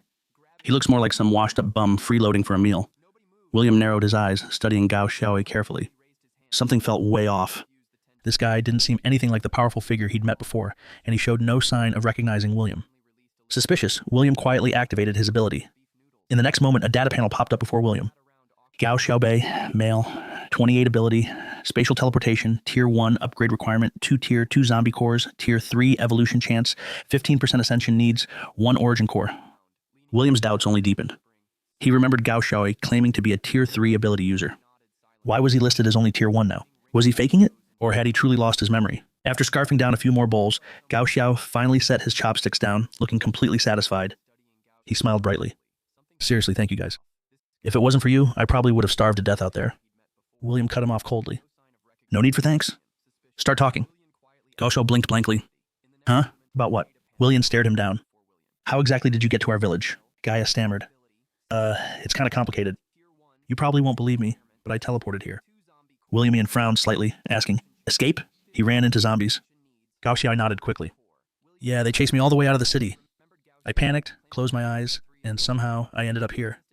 He glanced around at everyone, confused by their calm faces, and asked, "You're all seriously just going to believe that? I said, I teleported, and none of you even flinched." William ignored the question, pressing on. "So you're from the city?" Gokia nodded again. Serious this time. "Yep." William Ming jumped in. "What's going on in the city? Did the military step in? Are the zombies under control?" At those words, Gao Xiaowei's expression darkened, his face tightening as terrible memories flashed through his mind. It took him a while before he spoke. His voice loathed the city. It was a nightmare.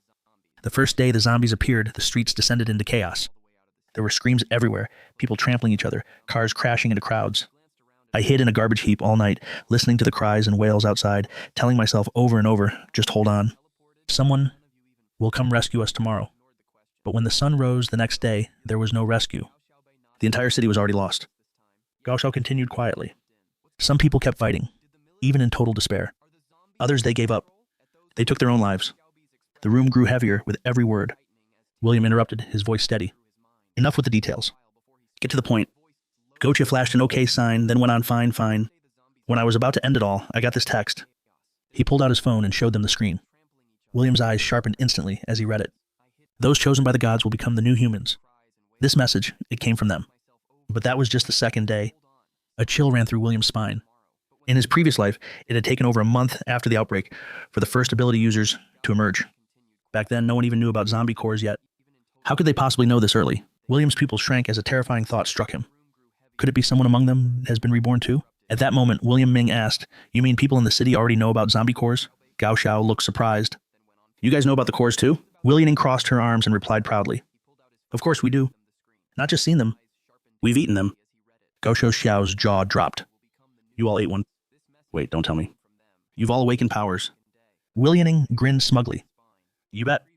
Gao Xiao looked at them with obvious envy, sighing, You guys really are lucky. If only my team had been that fortunate. After a moment, he began to explain. On the third day after the outbreak, I joined a group of over 100 people just trying to survive. We spent our days scavenging for supplies and hunting zombies. After 2 days, we managed to find 5 zombie cores. The 5 team leaders decided they'd be the first to consume them. Only the team captain awakened powers. The other 4, they turned into monsters and were killed on the spot by the captain. By the 4th day, the captain was leading raids against other survivor groups, and fights between ability users broke out, turning into full-on wars. As things escalated, they started forcing more people to consume cores, myself included.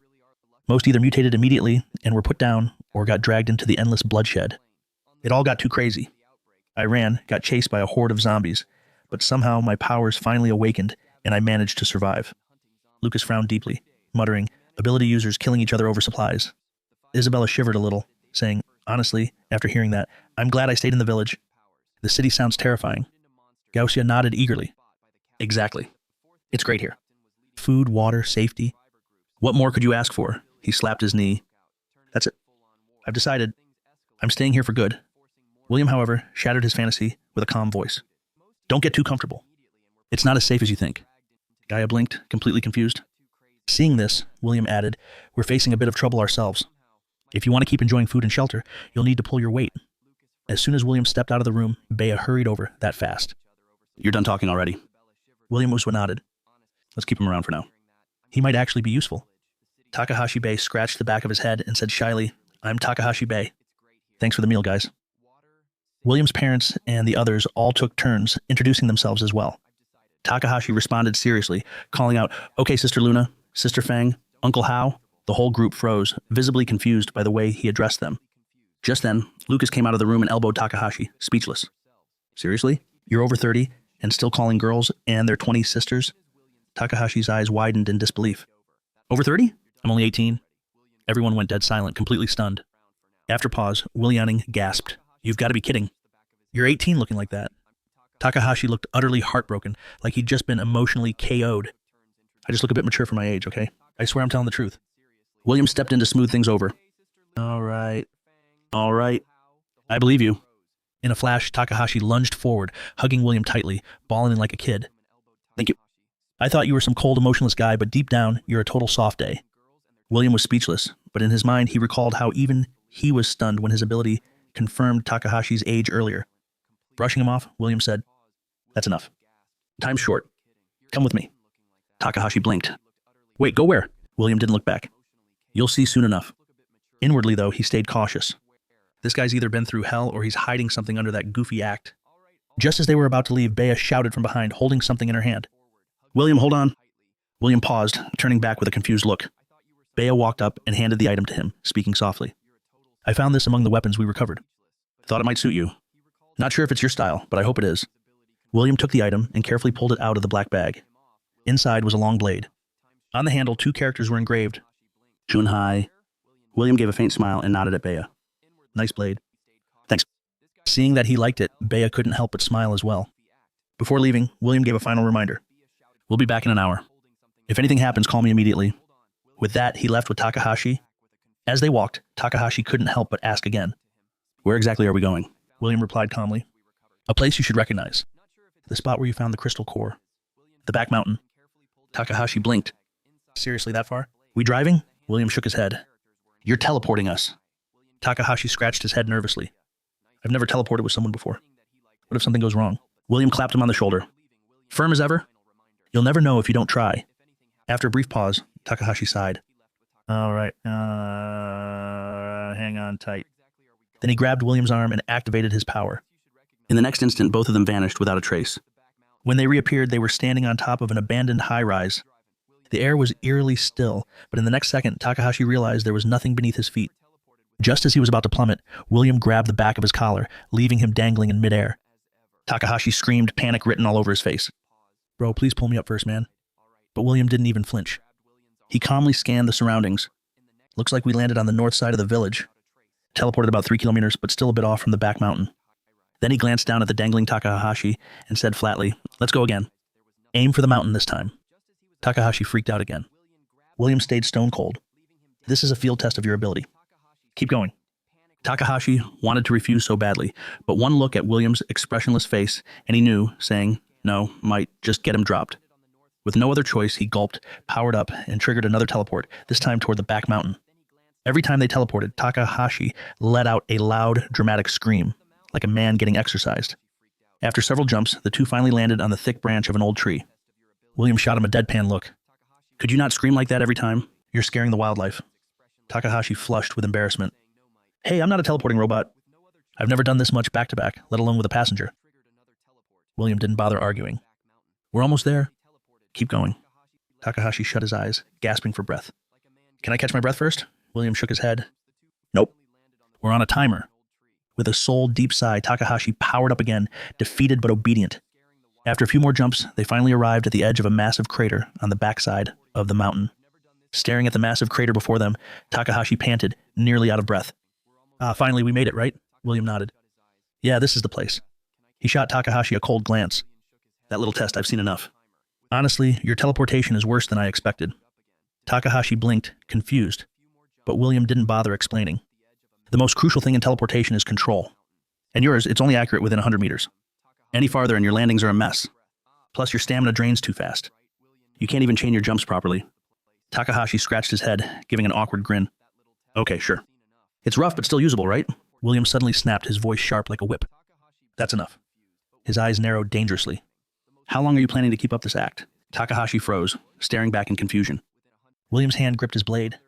We crossed paths right here not long ago. Don't pretend like I don't know what you're capable of. With a sharp shing, the blade was drawn, his aura flaring with power. William's eyes locked on Takahashi. You came to my house. What's your real goal? Takahashi stumbled back. Panic written all over his face. What? When did we ever meet? You got the wrong guy. I just want a free meal at your place, and I'm not freeloading. I'll do chores if you want. But before he could finish, a wave of blade energy charged with raw power came slicing toward him. It slammed into the ground, kicking up a storm of dust and debris. Takahashi narrowly dodged with a teleport, eyes wide in disbelief. Holy crap, he's not bluffing. He's actually trying to kill me. His terrified screams echoed through the forest. Help! Murder! This guy's nuts. Meanwhile, William calmly followed behind, blade in hand, strolling like he had all the time in the world. Watching Takahashi flail around in pure terror, William couldn't help but frown. This doesn't feel fake. He looks genuinely freaked out. So what happened to him? Which version of him is real? Or was the one I fought before not even the real Takahashi? Suddenly, Takahashi snapped, yelling from the depths of his lungs. That's enough. You think I'm scared of you? I've never backed down from a fight in my life. William paused, slightly surprised. The next moment, Takahashi let out a wild roar and charged straight at him. William simply leaned to the side. Just enough. Takahashi whiffed completely and face planted with a loud thud, eating a full mouthful of dirt. William looked at Takahashi with a deadpan face. Not bad. At least you didn't chicken out or teleport away just now. You're not exactly a fighter, but you'll do as backup. Takahashi finally caught on and slapped his forehead. Wait, so the whole thing was just a test? He pouted dramatically. Dude, I thought you were seriously trying to kill me. William didn't bother replying. He just frowned and muttered, let's head back. It's time to focus on the real mission. That night, a vehicle quietly parked in the forest about a kilometer from the fishery. Sitting atop the car, William stared toward the faint lights in the distance. His expression was grim. We're about a kilometer from a target. According to the plan, my big brother and Takahashi will go in first. Mom and Bea will stay here for backup. Takahashi's face twisted into a bitter smile. Do we have to do this? Those guys have a mess with us. Can't we just let sleeping dogs lie? William's eyes narrowed. His voice dropped. You know just as well as I do. Those people will do anything for supplies. If you're scared, now's your chance to walk away. Takahashi flailed, panicking a bit. It's not that I'm scared. I just don't want anyone getting hurt, that's all. Before he could finish, Lucas chimed in. Try to ease the tension. All right. Didn't we already agree? This mission isn't even that risky. But Takahashi still looked troubled, his face full of unease. Earlier that afternoon, after William and Takahashi returned, William laid out his plan to raid the fishery that night. His father had nearly exploded. Are you out of your mind? William calmly explained. We're not picking a fight. We're just getting there first to steal their ammo and supplies.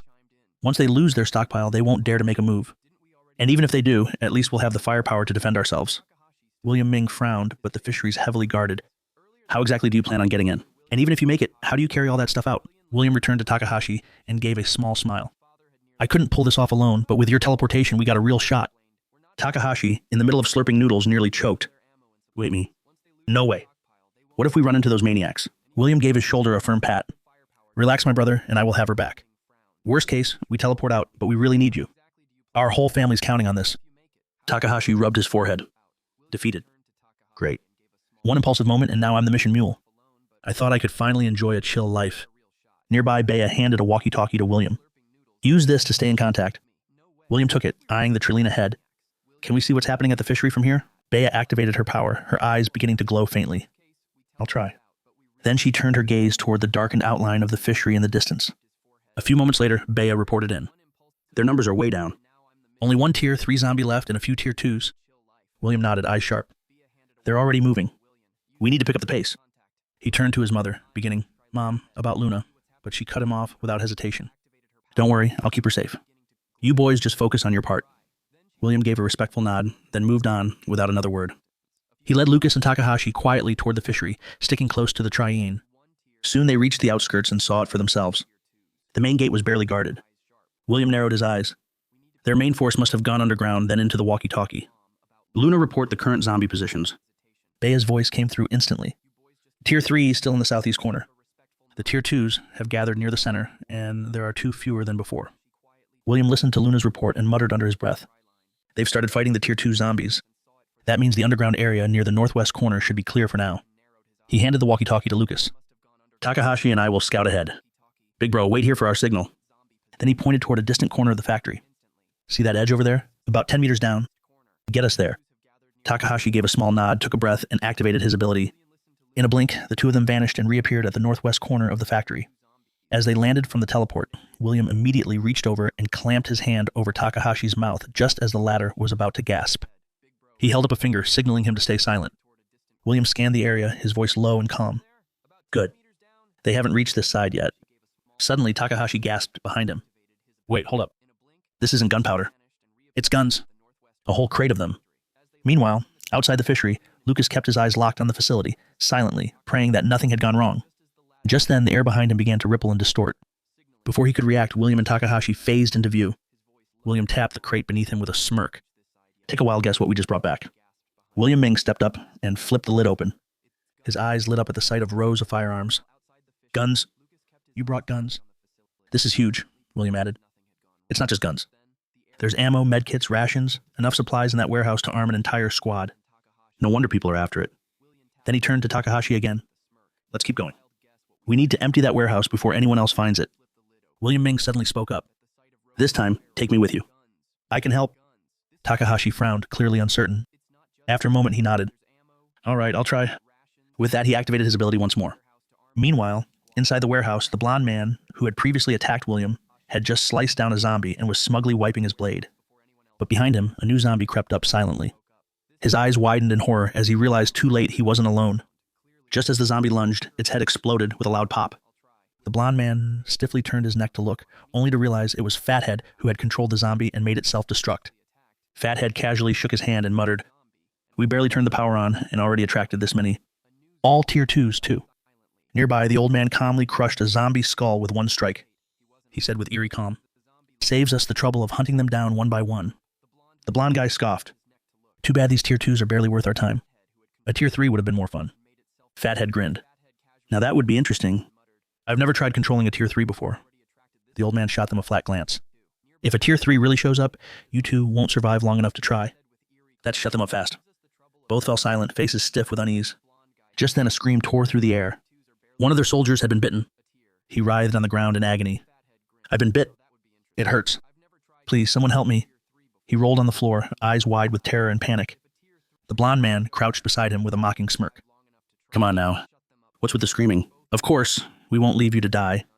The blonde man pulled out a crystal core from his jacket and waved it in front of the soldier's face. Eat this. If you're lucky, you might become one of us. The wounded soldier stared at the crystal, torn between fear and desperation, barely clinging to his sanity. The blonde man leaned closer, voice dripping with menace.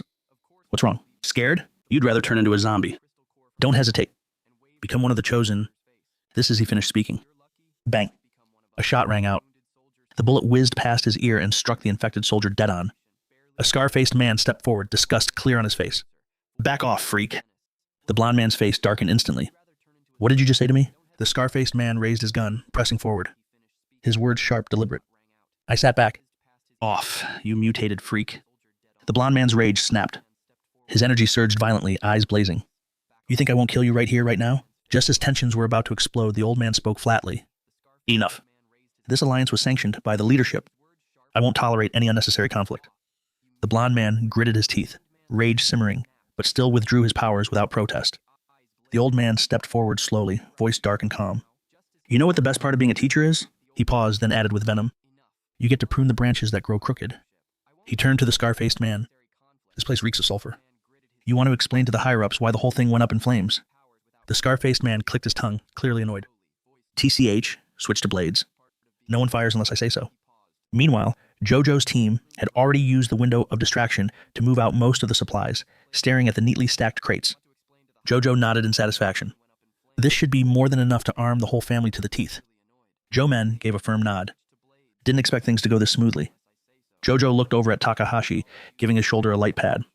You holding up okay? Takahashi looked back at him, panting but grinning. I'm good.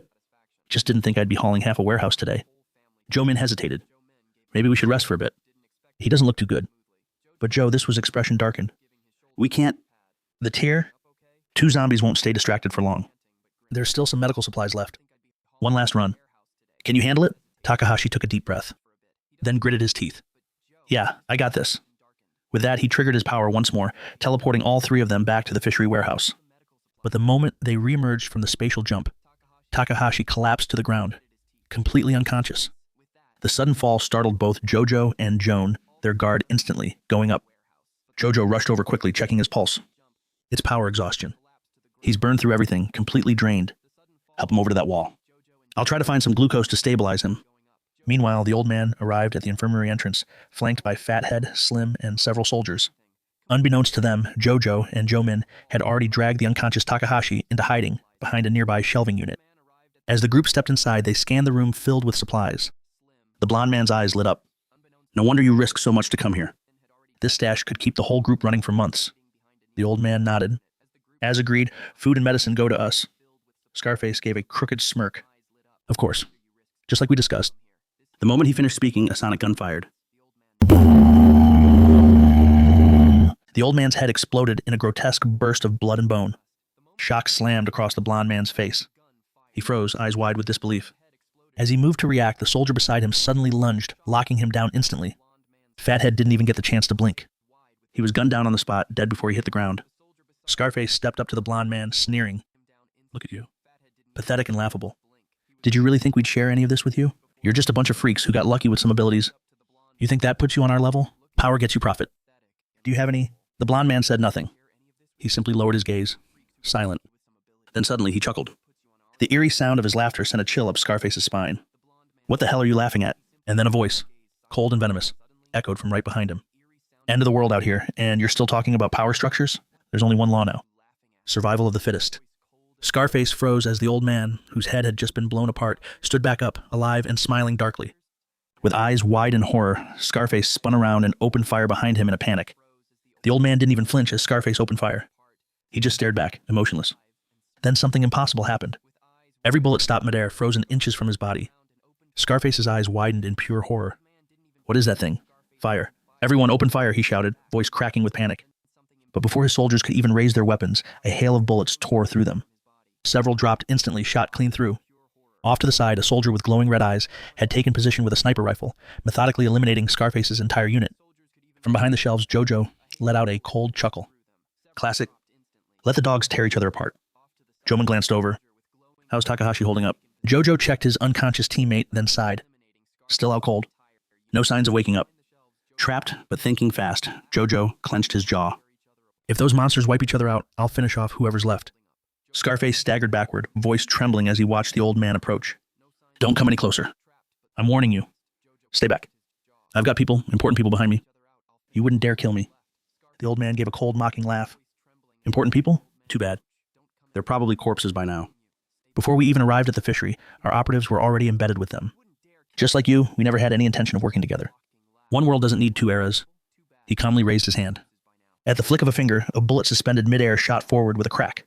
Right into Scarface's skull, the old man didn't even blink. Your era is over. As the body dropped, he turned to one of his subordinates. Swine, clear out the stragglers outside the compound. The red-eyed soldier grumbled. Seriously, I just got into this body, still not fully synced yet. The blond man, now casually lighting a cigarette, rolled his eyes. Oh, please. You say that every time. At this point, changing bodies is like changing shirts for you. Swine grumbled, knowing there was no getting out of it. Yeah, I'm going, he muttered, dragging his feet as he exited the compound. As he left, the blond man glanced around the room packed with crates. So what now? Just the two of us. It'll take forever to move all this stuff. The old man paused in silence, then slowly turned his gaze toward a shelf in the corner and muttered, No rush. Before we move anything, let's clear out the rats behind the shelves. Jojo's heart clenched. They know, the old man continued, voice calm but cutting. The soil outside is damp. It clings to the soles of shoes, and young men, they tend to be sloppy, a habit that needs correcting. So will you come out on your own, or shall we drag you out? Jojo exchanged a look with Zoming. They've been discovered. No question. Without hesitation, Jojo was stepped out from cover, energy pulsing from his body. Looks like talking's over. Let's finish this. Jojo was stepped out from behind the shelves, blade gripped tightly in hand. In an instant, he dashed straight toward the blond man, a blur of movement. The blond man recognized him and scoffed. You again came here to die properly this time. Calmly, he pulled out a handful of marbles, charging them with his ability. With a flick of his wrist, he launched them at Jojo. The marbles ripped through the air like bullets, closing in fast. Too fast. Jojo's eyes narrowed, reacting instantly. He brought up his blade. Clang, deflecting the deadly shot just in time. The blond man sneered. Really? You think you can dodge in a space this tight? Jojo didn't answer. He just grinned. Hook, line, and sinker. Before the blond man could realize it, a shadow swept in from the side. Joing had circled around behind him. With his fist drawn back, glowing with power, he threw a devastating punch straight at the back of the blond man's head. The blow landed clean. Before he could react, the blond man collapsed like a sack of bricks, taken out instantly. Just as Joey began to let out a breath of relief, Jojo spoke sharply beside him. Don't relax. There's still one left, and he's the real threat. Jojo's eyes glowed with a faint blue light as he locked onto the old man. Instantly, data streamed across his vision, frowny face name. Yao Shanghai age 61 ability supercells tier 2. Next upgrade requires 3x tier 3 zombie cores. Advancement to tier 5 chance, 24% raw core requirement. The blond man lay motionless on the ground, defeated. But the old man, Yao Wenhui, simply stared at them, calm as ever. That eerie calm made Jojo's skin crawl. He clenched his jaw. We strike first. Without a word, he and Joing moved in unison, rushing from opposite sides to flank the old man. Jojo's blade slashed cleanly across Yao's neck, but it didn't even leave a mark. The old man stood completely still. Jojo's eyes widened in shock. What the hell? His skin's tougher than steel. But Jojo didn't hesitate. Bro, sink strike. Joing's eyes sharpened. He understood instantly. Without pause, he gathered all of his energy into a single punch and then launched it straight at the old man. No holding back. Their attacks converged. Jojo's blade strike and Joing's energy blast hit the old man at the exact same moment, forming a cross-impact shockwave. But Jojo had guessed the old man was immune to external damage, so they tried using pure energy resonance to cause internal disruption. But as the shockwave faded, Jojo froze, eyes wide with disbelief. The old man still stood tall, shirtless, and utterly unharmed, as if nothing had happened. Worse yet, the energy they unleashed had begun to seep into his body, absorbed like steam into dry ground. Seconds later, a familiar surge burst from his core. The same power signature as Joing. He had copied the ability. Jojo's eyes widened as he whispered in shock. Blood pigget. The old man took a deep breath, eyes closed, basking in the flow of absorbed power. Excellent. Your abilities are top tier. Especially you, Shaggy Boy. Multiple abilities, am I right? His gaze narrowed as he turned to Jojo and Joing. You too. You're qualified to join us. Joing blinked, still stunned. Join you. The old man turned away, casually gesturing toward the crates of supplies. You came for these, didn't you? Join us, and you'll have more than you'll ever need. Jojo was scoffed. You just betrayed your own people, and you think we'd trust a word from you. The old man waved vaguely at the corpses on the floor. They were remnants of the old world, he said, tone calm and cold. We're not like them. We, the gifted, we were born to rule the new one. Jojo fell silent for a moment, then asked coldly, Gifted ones ruling the world. Fine, but what about the ordinary people? The old man smiled slightly, his tone calm. They'll live under our protection. They'll be the foundation of the new world. Jojo snorted. Foundation? You mean slaves? He knew damn well people like this didn't protect the weak. They used them. They burned them as fuel for their so-called new world. As he spoke, Jojo was subtly gestured behind his back, drawing the old man's attention while signaling Lucas.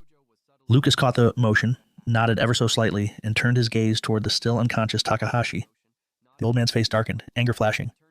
Have you even seen the New World? Jojo gave a quiet laugh. I don't need to. The fact that it's built by a scum like you, that alone tells me it already stinks to high heaven. William, time to move. Lucas's voice rang out that he bolted toward the warehouse exit, carrying the unconscious Takahashi over his shoulder. The old man whipped around, eyes narrowing as he sensed the escape. In that same instant, William dashed past him, slicing through the narrow gap like a shadow. As he passed, his voice echoed coldly in the old man's ear. I'm going to find every last one of you and drag your new world straight to hell. The old man stood stunned, caught off guard by William's ruthless decisiveness. But before he could react further, he noticed a lit lighter tumble to the ground near his feet. Boom! A massive explosion ripped through the warehouse, sending flames and debris flying skyward. Meanwhile, deep in the forest, Bea was frantically calling into her walkie-talkie. William, Lucas, Takahashi, anyone come in? But only static answered her. The channel remained deathly silent. William's mother looked on, worry etched across her face. Still nothing. Bea nodded, eyes locked on the rising smoke in the distance. There was an explosion underground. Something blew in the basement. I can't see what's going on from here. But before she could finish, her expression changed. Deep within the ruins of the warehouse, the Tier 3 zombie that had been dormant until now slowly opened its eyes. Beneath the charred wreckage, William and Lucas crawled out, coughing but alive. Lucas saw William was only covered in dust, otherwise unharmed, and exhaled deeply. You're okay. But then he froze. Where's Takahashi? William pointed casually. Over there, still snoring. Sure enough, Takahashi lay amidst the rubble, fast asleep, breathing steadily like it was just another nap. Lucas stared at him, speechless. Unbelievable. Explosion rocked the building, and he didn't even flinch. Then his eyes shifted back to the smoldering wreckage. Damn, all those supplies gone. William brushed dust from his sleeves, muttering, better we burn it than let them have it. Lucas glanced over at him, hesitating.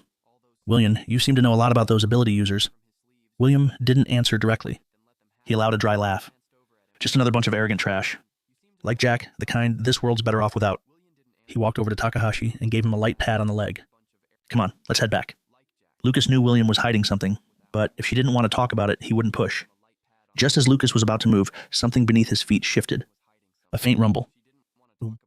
The rubble beneath them exploded outward, shrapnel flying in all directions. Lucas reacted in a flash, diving to the side, narrowly dodging the blast. He crouched low, eyes sharp, staring toward the center of the blast zone, fully alert, ready for anything. As the smoke cleared, a figure emerged from the blast zone. The old man thought to be dead, still standing. Not only was he uninjured, but his previously frail frame now pulsed with power, muscles tightened, eyes burning with unnatural energy. He looked reborn. Meanwhile, back in the forest, Bea continued calling into the walkie-talkie, her voice tense. William, can you hear me? There's a tear. 3 zombie down there. It just woke up, but still no reply. William's mother offered a calm voice beside her. Take it easy. If they went underground, maybe the signal's just cut off. Besides, with Takahashi around, they'll be fine. He's got them covered. Bea nodded, but the memory of that explosion still gnawed at her chest. William's mother smiled warmly. Didn't expect my son to have someone this worried about him. Makes me feel like the outsider now. Bea's face flushed instantly. No, Auntie. It's not like that. But William's mom was already walking off toward the trunk of the vehicle. Back in the day, William's dad used a mess with explosives at the mines, and I'd be a wreck every time he went underground. Scared he'd blow himself up. But worry alone doesn't help. And sometimes men just can't be relied on. When it matters most, it's up to us women to step up. At top the wrecked fishery warehouse, William braced himself against the onslaught from the mutated old man. He had no choice but to stay on the defensive, blocking blow after blow. But this relentless pressure was draining both him and Lucas fast, their stamina fraying, breath growing uneven. Seeing that the explosion hadn't just failed to kill the old man, but made him stronger, Lucas's face tightened with dread. Beside him, William muttered under his breath. So this is what supercells really mean? The old man raised a brow, mildly impressed. I'm surprised you actually figured it out, he grinned, voice laced with pride. My cells possess a built-in defense system. When threatened, they evolve, adapting to the nature and level of danger. But at Tier 2, my cells don't just resist threats, they absorb them and turn them into my strength like this. As he spoke, a network of crimson runes like living blood sigils began glowing across his left arm. And then he launched forward, a blur of raw power charging directly at William and Lucas. The two barely had time to react. The sheer pressure bearing down on them made their pupils contract violently. William and Lucas snelled every ounce of their energy, boosting their speed to the limit. Each diving in opposite directions to dodge the incoming strike, just barely avoiding the old man's devastating blow.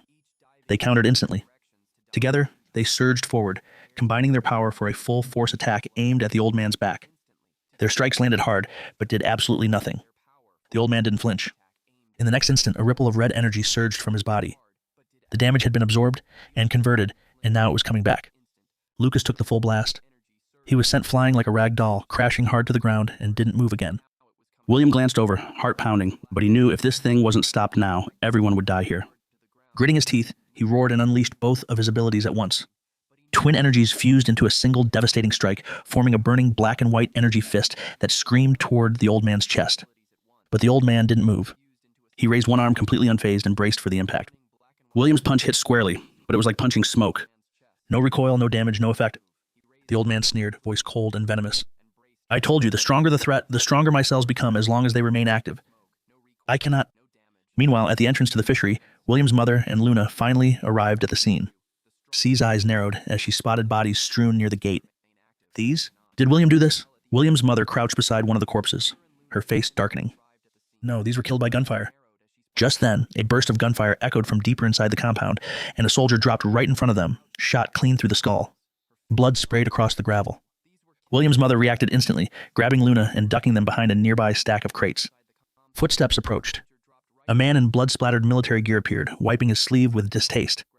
Ugh, filthy. As he walked toward them, he casually counted the bodies out loud. 1, 2. These ones are just in the way. After a final look around, the infiltrator calmly raised his pistol again. Bang! He fired another round right into the already dead body near William's mother and Luna, watching from behind the wall. Both women tensed. Something was very, very wrong. The fake soldier let out a twisted smile.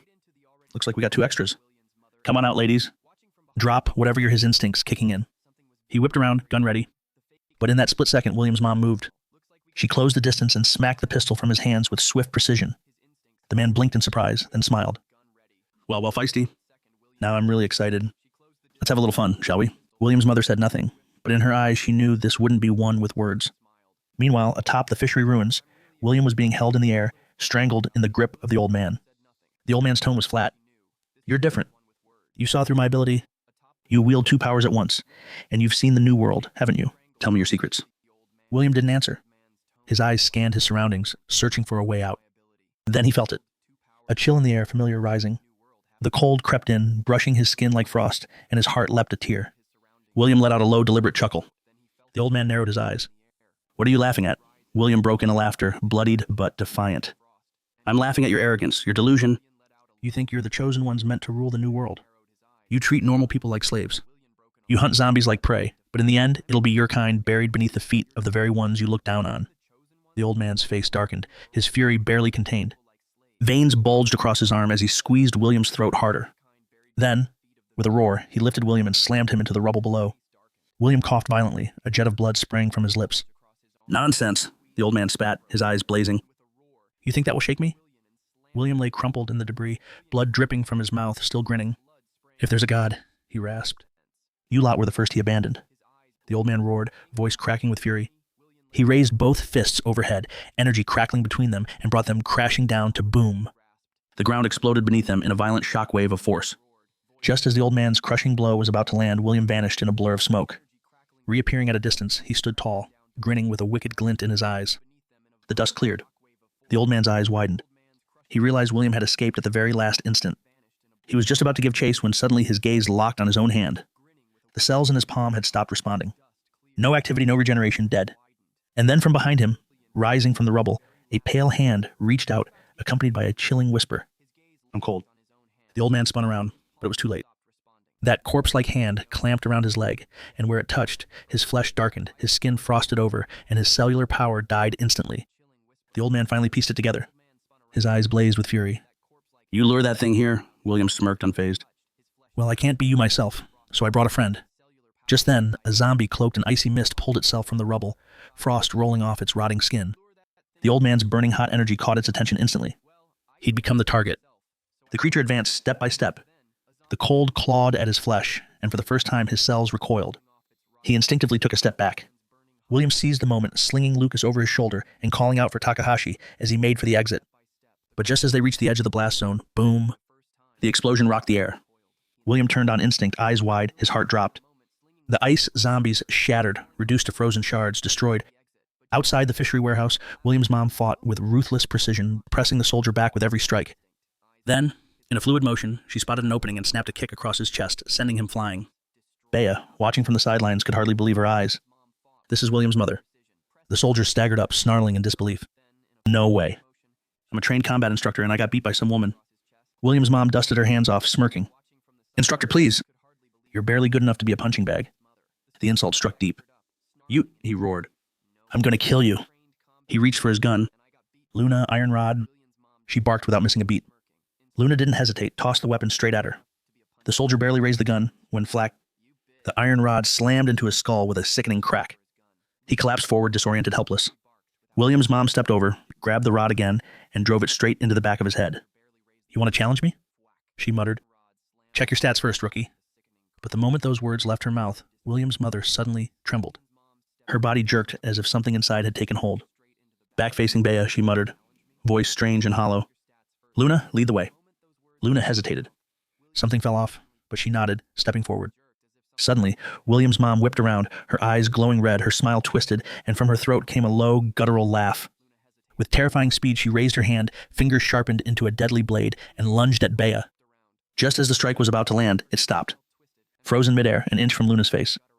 Bea stared at the trembling hand, frozen in place, paralyzed with fear. William's mother's face contorted in agony, her body shaking violently. She was fighting something inside. Through clenched teeth, she hissed, You little bastard. Get the hell out of my body. Just then, a voice echoed from within William's mother. What? No.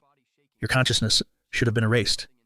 William's mother clutched her forehead, steadying herself, then snarled, You smell just like the rest of those rotting corpses. Disgusting. In the next breath, a wave of pure, radiant energy exploded outward from her chest. Her purification ability had awakened. The invading spirit screeched. What is this? It burns. It hurts. Stop. Stop. The voice faded to nothing, snuffed out, and William's mother regained full control of her body. Meanwhile, across the ruined battlefield, William stood, battered and breathing hard, his eyes locked on the old man. There'd be no clean escape now, the old man sneered. You drew that monster here. Don't think you'll walk away. William glanced sideways. The Tier 3 zombie was rising again, cold mist swirling around its cracked limbs. He clicked his tongue, muttering, Great. This is going to suck. The old man lifted his arms and roared. You're all going to die right here. Just as the old man began his final attack, a pale hand punched straight through his chest from behind. His eyes widened, then dulled. His mouth moved, but no sound came out. The zombie's icy aura spread like a plague, freezing the wound instantly. Within seconds, the old man's entire body turned to frost, then shattered like brittle glass. A chilling voice whispered from behind his remains. Not cold enough, so cold. I need heat. William narrowed his eyes, jaw tight. This thing, it was beyond anything he'd faced. Without hesitation, he surged forward, blade raised. The zombie moved sluggishly, its body weighed down by layers of frost. William slashed straight across its neck. But the next second, his blade barely touched it before his own hand erupted in ice. Frozen solid. The chill crept up his arm, locking his joints. His fingers stiffened. He couldn't even lift his sword. William clenched his jaw. A dark premonition gnawed at his gut. Something worse was coming. The zombie roared, clutching its slashed neck, and boom, a blast of frost burst from its palm. In seconds, shimmering ice sealed the wound, stopping the bleeding cold. Its knees bent, arms spread wide, and it launched, diving straight for William, like a missile of ice. Suddenly, crack. A stone struck its head, halting it midair. A blinding pillar of evolved energy crashed down from the sky, slamming the creature into the ground with explosive force. Boom! The impact cratered the earth, sending shards of frost in every direction. William stood stunned until he heard the voice. Need a hand, son? He froze, slowly turned. There they were, his mom and Bea, standing shoulder to shoulder behind him. The two approached quickly. Bea saw the frostbite on his arm and gasped. Your hand. Are you okay? William exhaled, voice low. I'll live. My brother's in worse shape. William's mother glanced down at Lucas, unconscious, battered. Her voice dropped, quiet and deadly. That thing, was it the one who hurt him? William nodded. Yeah. Rage flooded her expression. The temperature dropped. Her killing intent spiked. He dared lay a hand on my son. She growled. D. In a flash, she vanished from view, reappearing right in front of the tear. 3 zombie. Energy surged in her palm. Radiant white hot. She struck downward, aiming straight for the creature's skull. The sheer force of the blow gouged deep trenches across the frozen ground. Each step marked by power. Though temporarily encased in ice, the zombie's own cryo abilities surged. The ice sphere cracked, then shattered. The monster burst free, completely unfazed. But William was already behind it, his blade glowing with charged energy. With one fierce motion, he drove the blade deep into the creature's back. The energy surged outward, pulsing through the zombie's body. Boom! A thunderous blast erupted from inside the monster. Its entire upper torso exploded, ripped apart in a rain of gore and shattered bone. William stood still for a moment, watching the broken remains. He finally let out a breath. It's over. His mother approached, giving a slight nod. Didn't expect it to last that long. She glanced toward the horizon. Come on, let's grab your brother and regroup with the others. Just as the group began to let down their guard, Bea's voice rang out in alarm. Watch out. It's not dead yet. A massive wall of ice erupted behind William and his mother. Frost exploding outward. The tear. 3 zombies' mangled upper body clung to the ice, eyes burning, one hand lunging forward. William's mother reacted instantly, condensing her purifying energy and lashing out. But this time, the creature blocked her attack effortlessly, its strength unbroken. William leapt into action, slashing at the ice wall with his glowing blade. Clang, his sword only left a faint scratch, barely a dent. Landing heavily, William's heart sank. At this rate, I can't hurt it. I need something stronger. Then his eyes caught a glint nearby. A wooden box top blown open. Inside a crystal core glowing with violent energy. It must have belonged to the old man, his last weapon. Facing off with the tear, 3 zombie. William's mother could feel its strength intensifying by the second. She shouted behind her voice, sharp and unwavering. William, Luna, get everyone out of here. I'll hold it off. See how Luna's heart clenched. She knew staying meant certain death for William's mom. But her own ability only enhanced firearms. And against this monster, a pistol was useless. She bit her lip, turned, and ran. Headed straight for Lucas's unconscious form, determined not to be a burden. William's mom quickly glanced around, but she couldn't see William anywhere. That moment's distraction. Crack. A massive chunk of ice hurtled toward her from afar and slammed in her gut. Her body flew back, colliding with a stone wall, which splintered from the force. She gasped, then coughed up a mouthful of blood, slumping down, her strength fading fast. Just as the Tier 3 zombie lunged forward again, a single hand calmly pressed against its forehead. William's cold voice followed, steady as steel. Man, why do you all insist on being the last to fall? Then he chuckled. Guess that's just how we are in this family. I've gotten used to it. His mother, gravely wounded, barely managed to lift her eyes and saw his silhouette standing tall between her and death. William grinned, power rising from within, ability unlocked. Blood Bastion fully evolved with a flick of his palm. The zombie was blasted back like a rag doll, sent flying dozens of meters. But even so, physical force alone still wasn't enough to destroy it.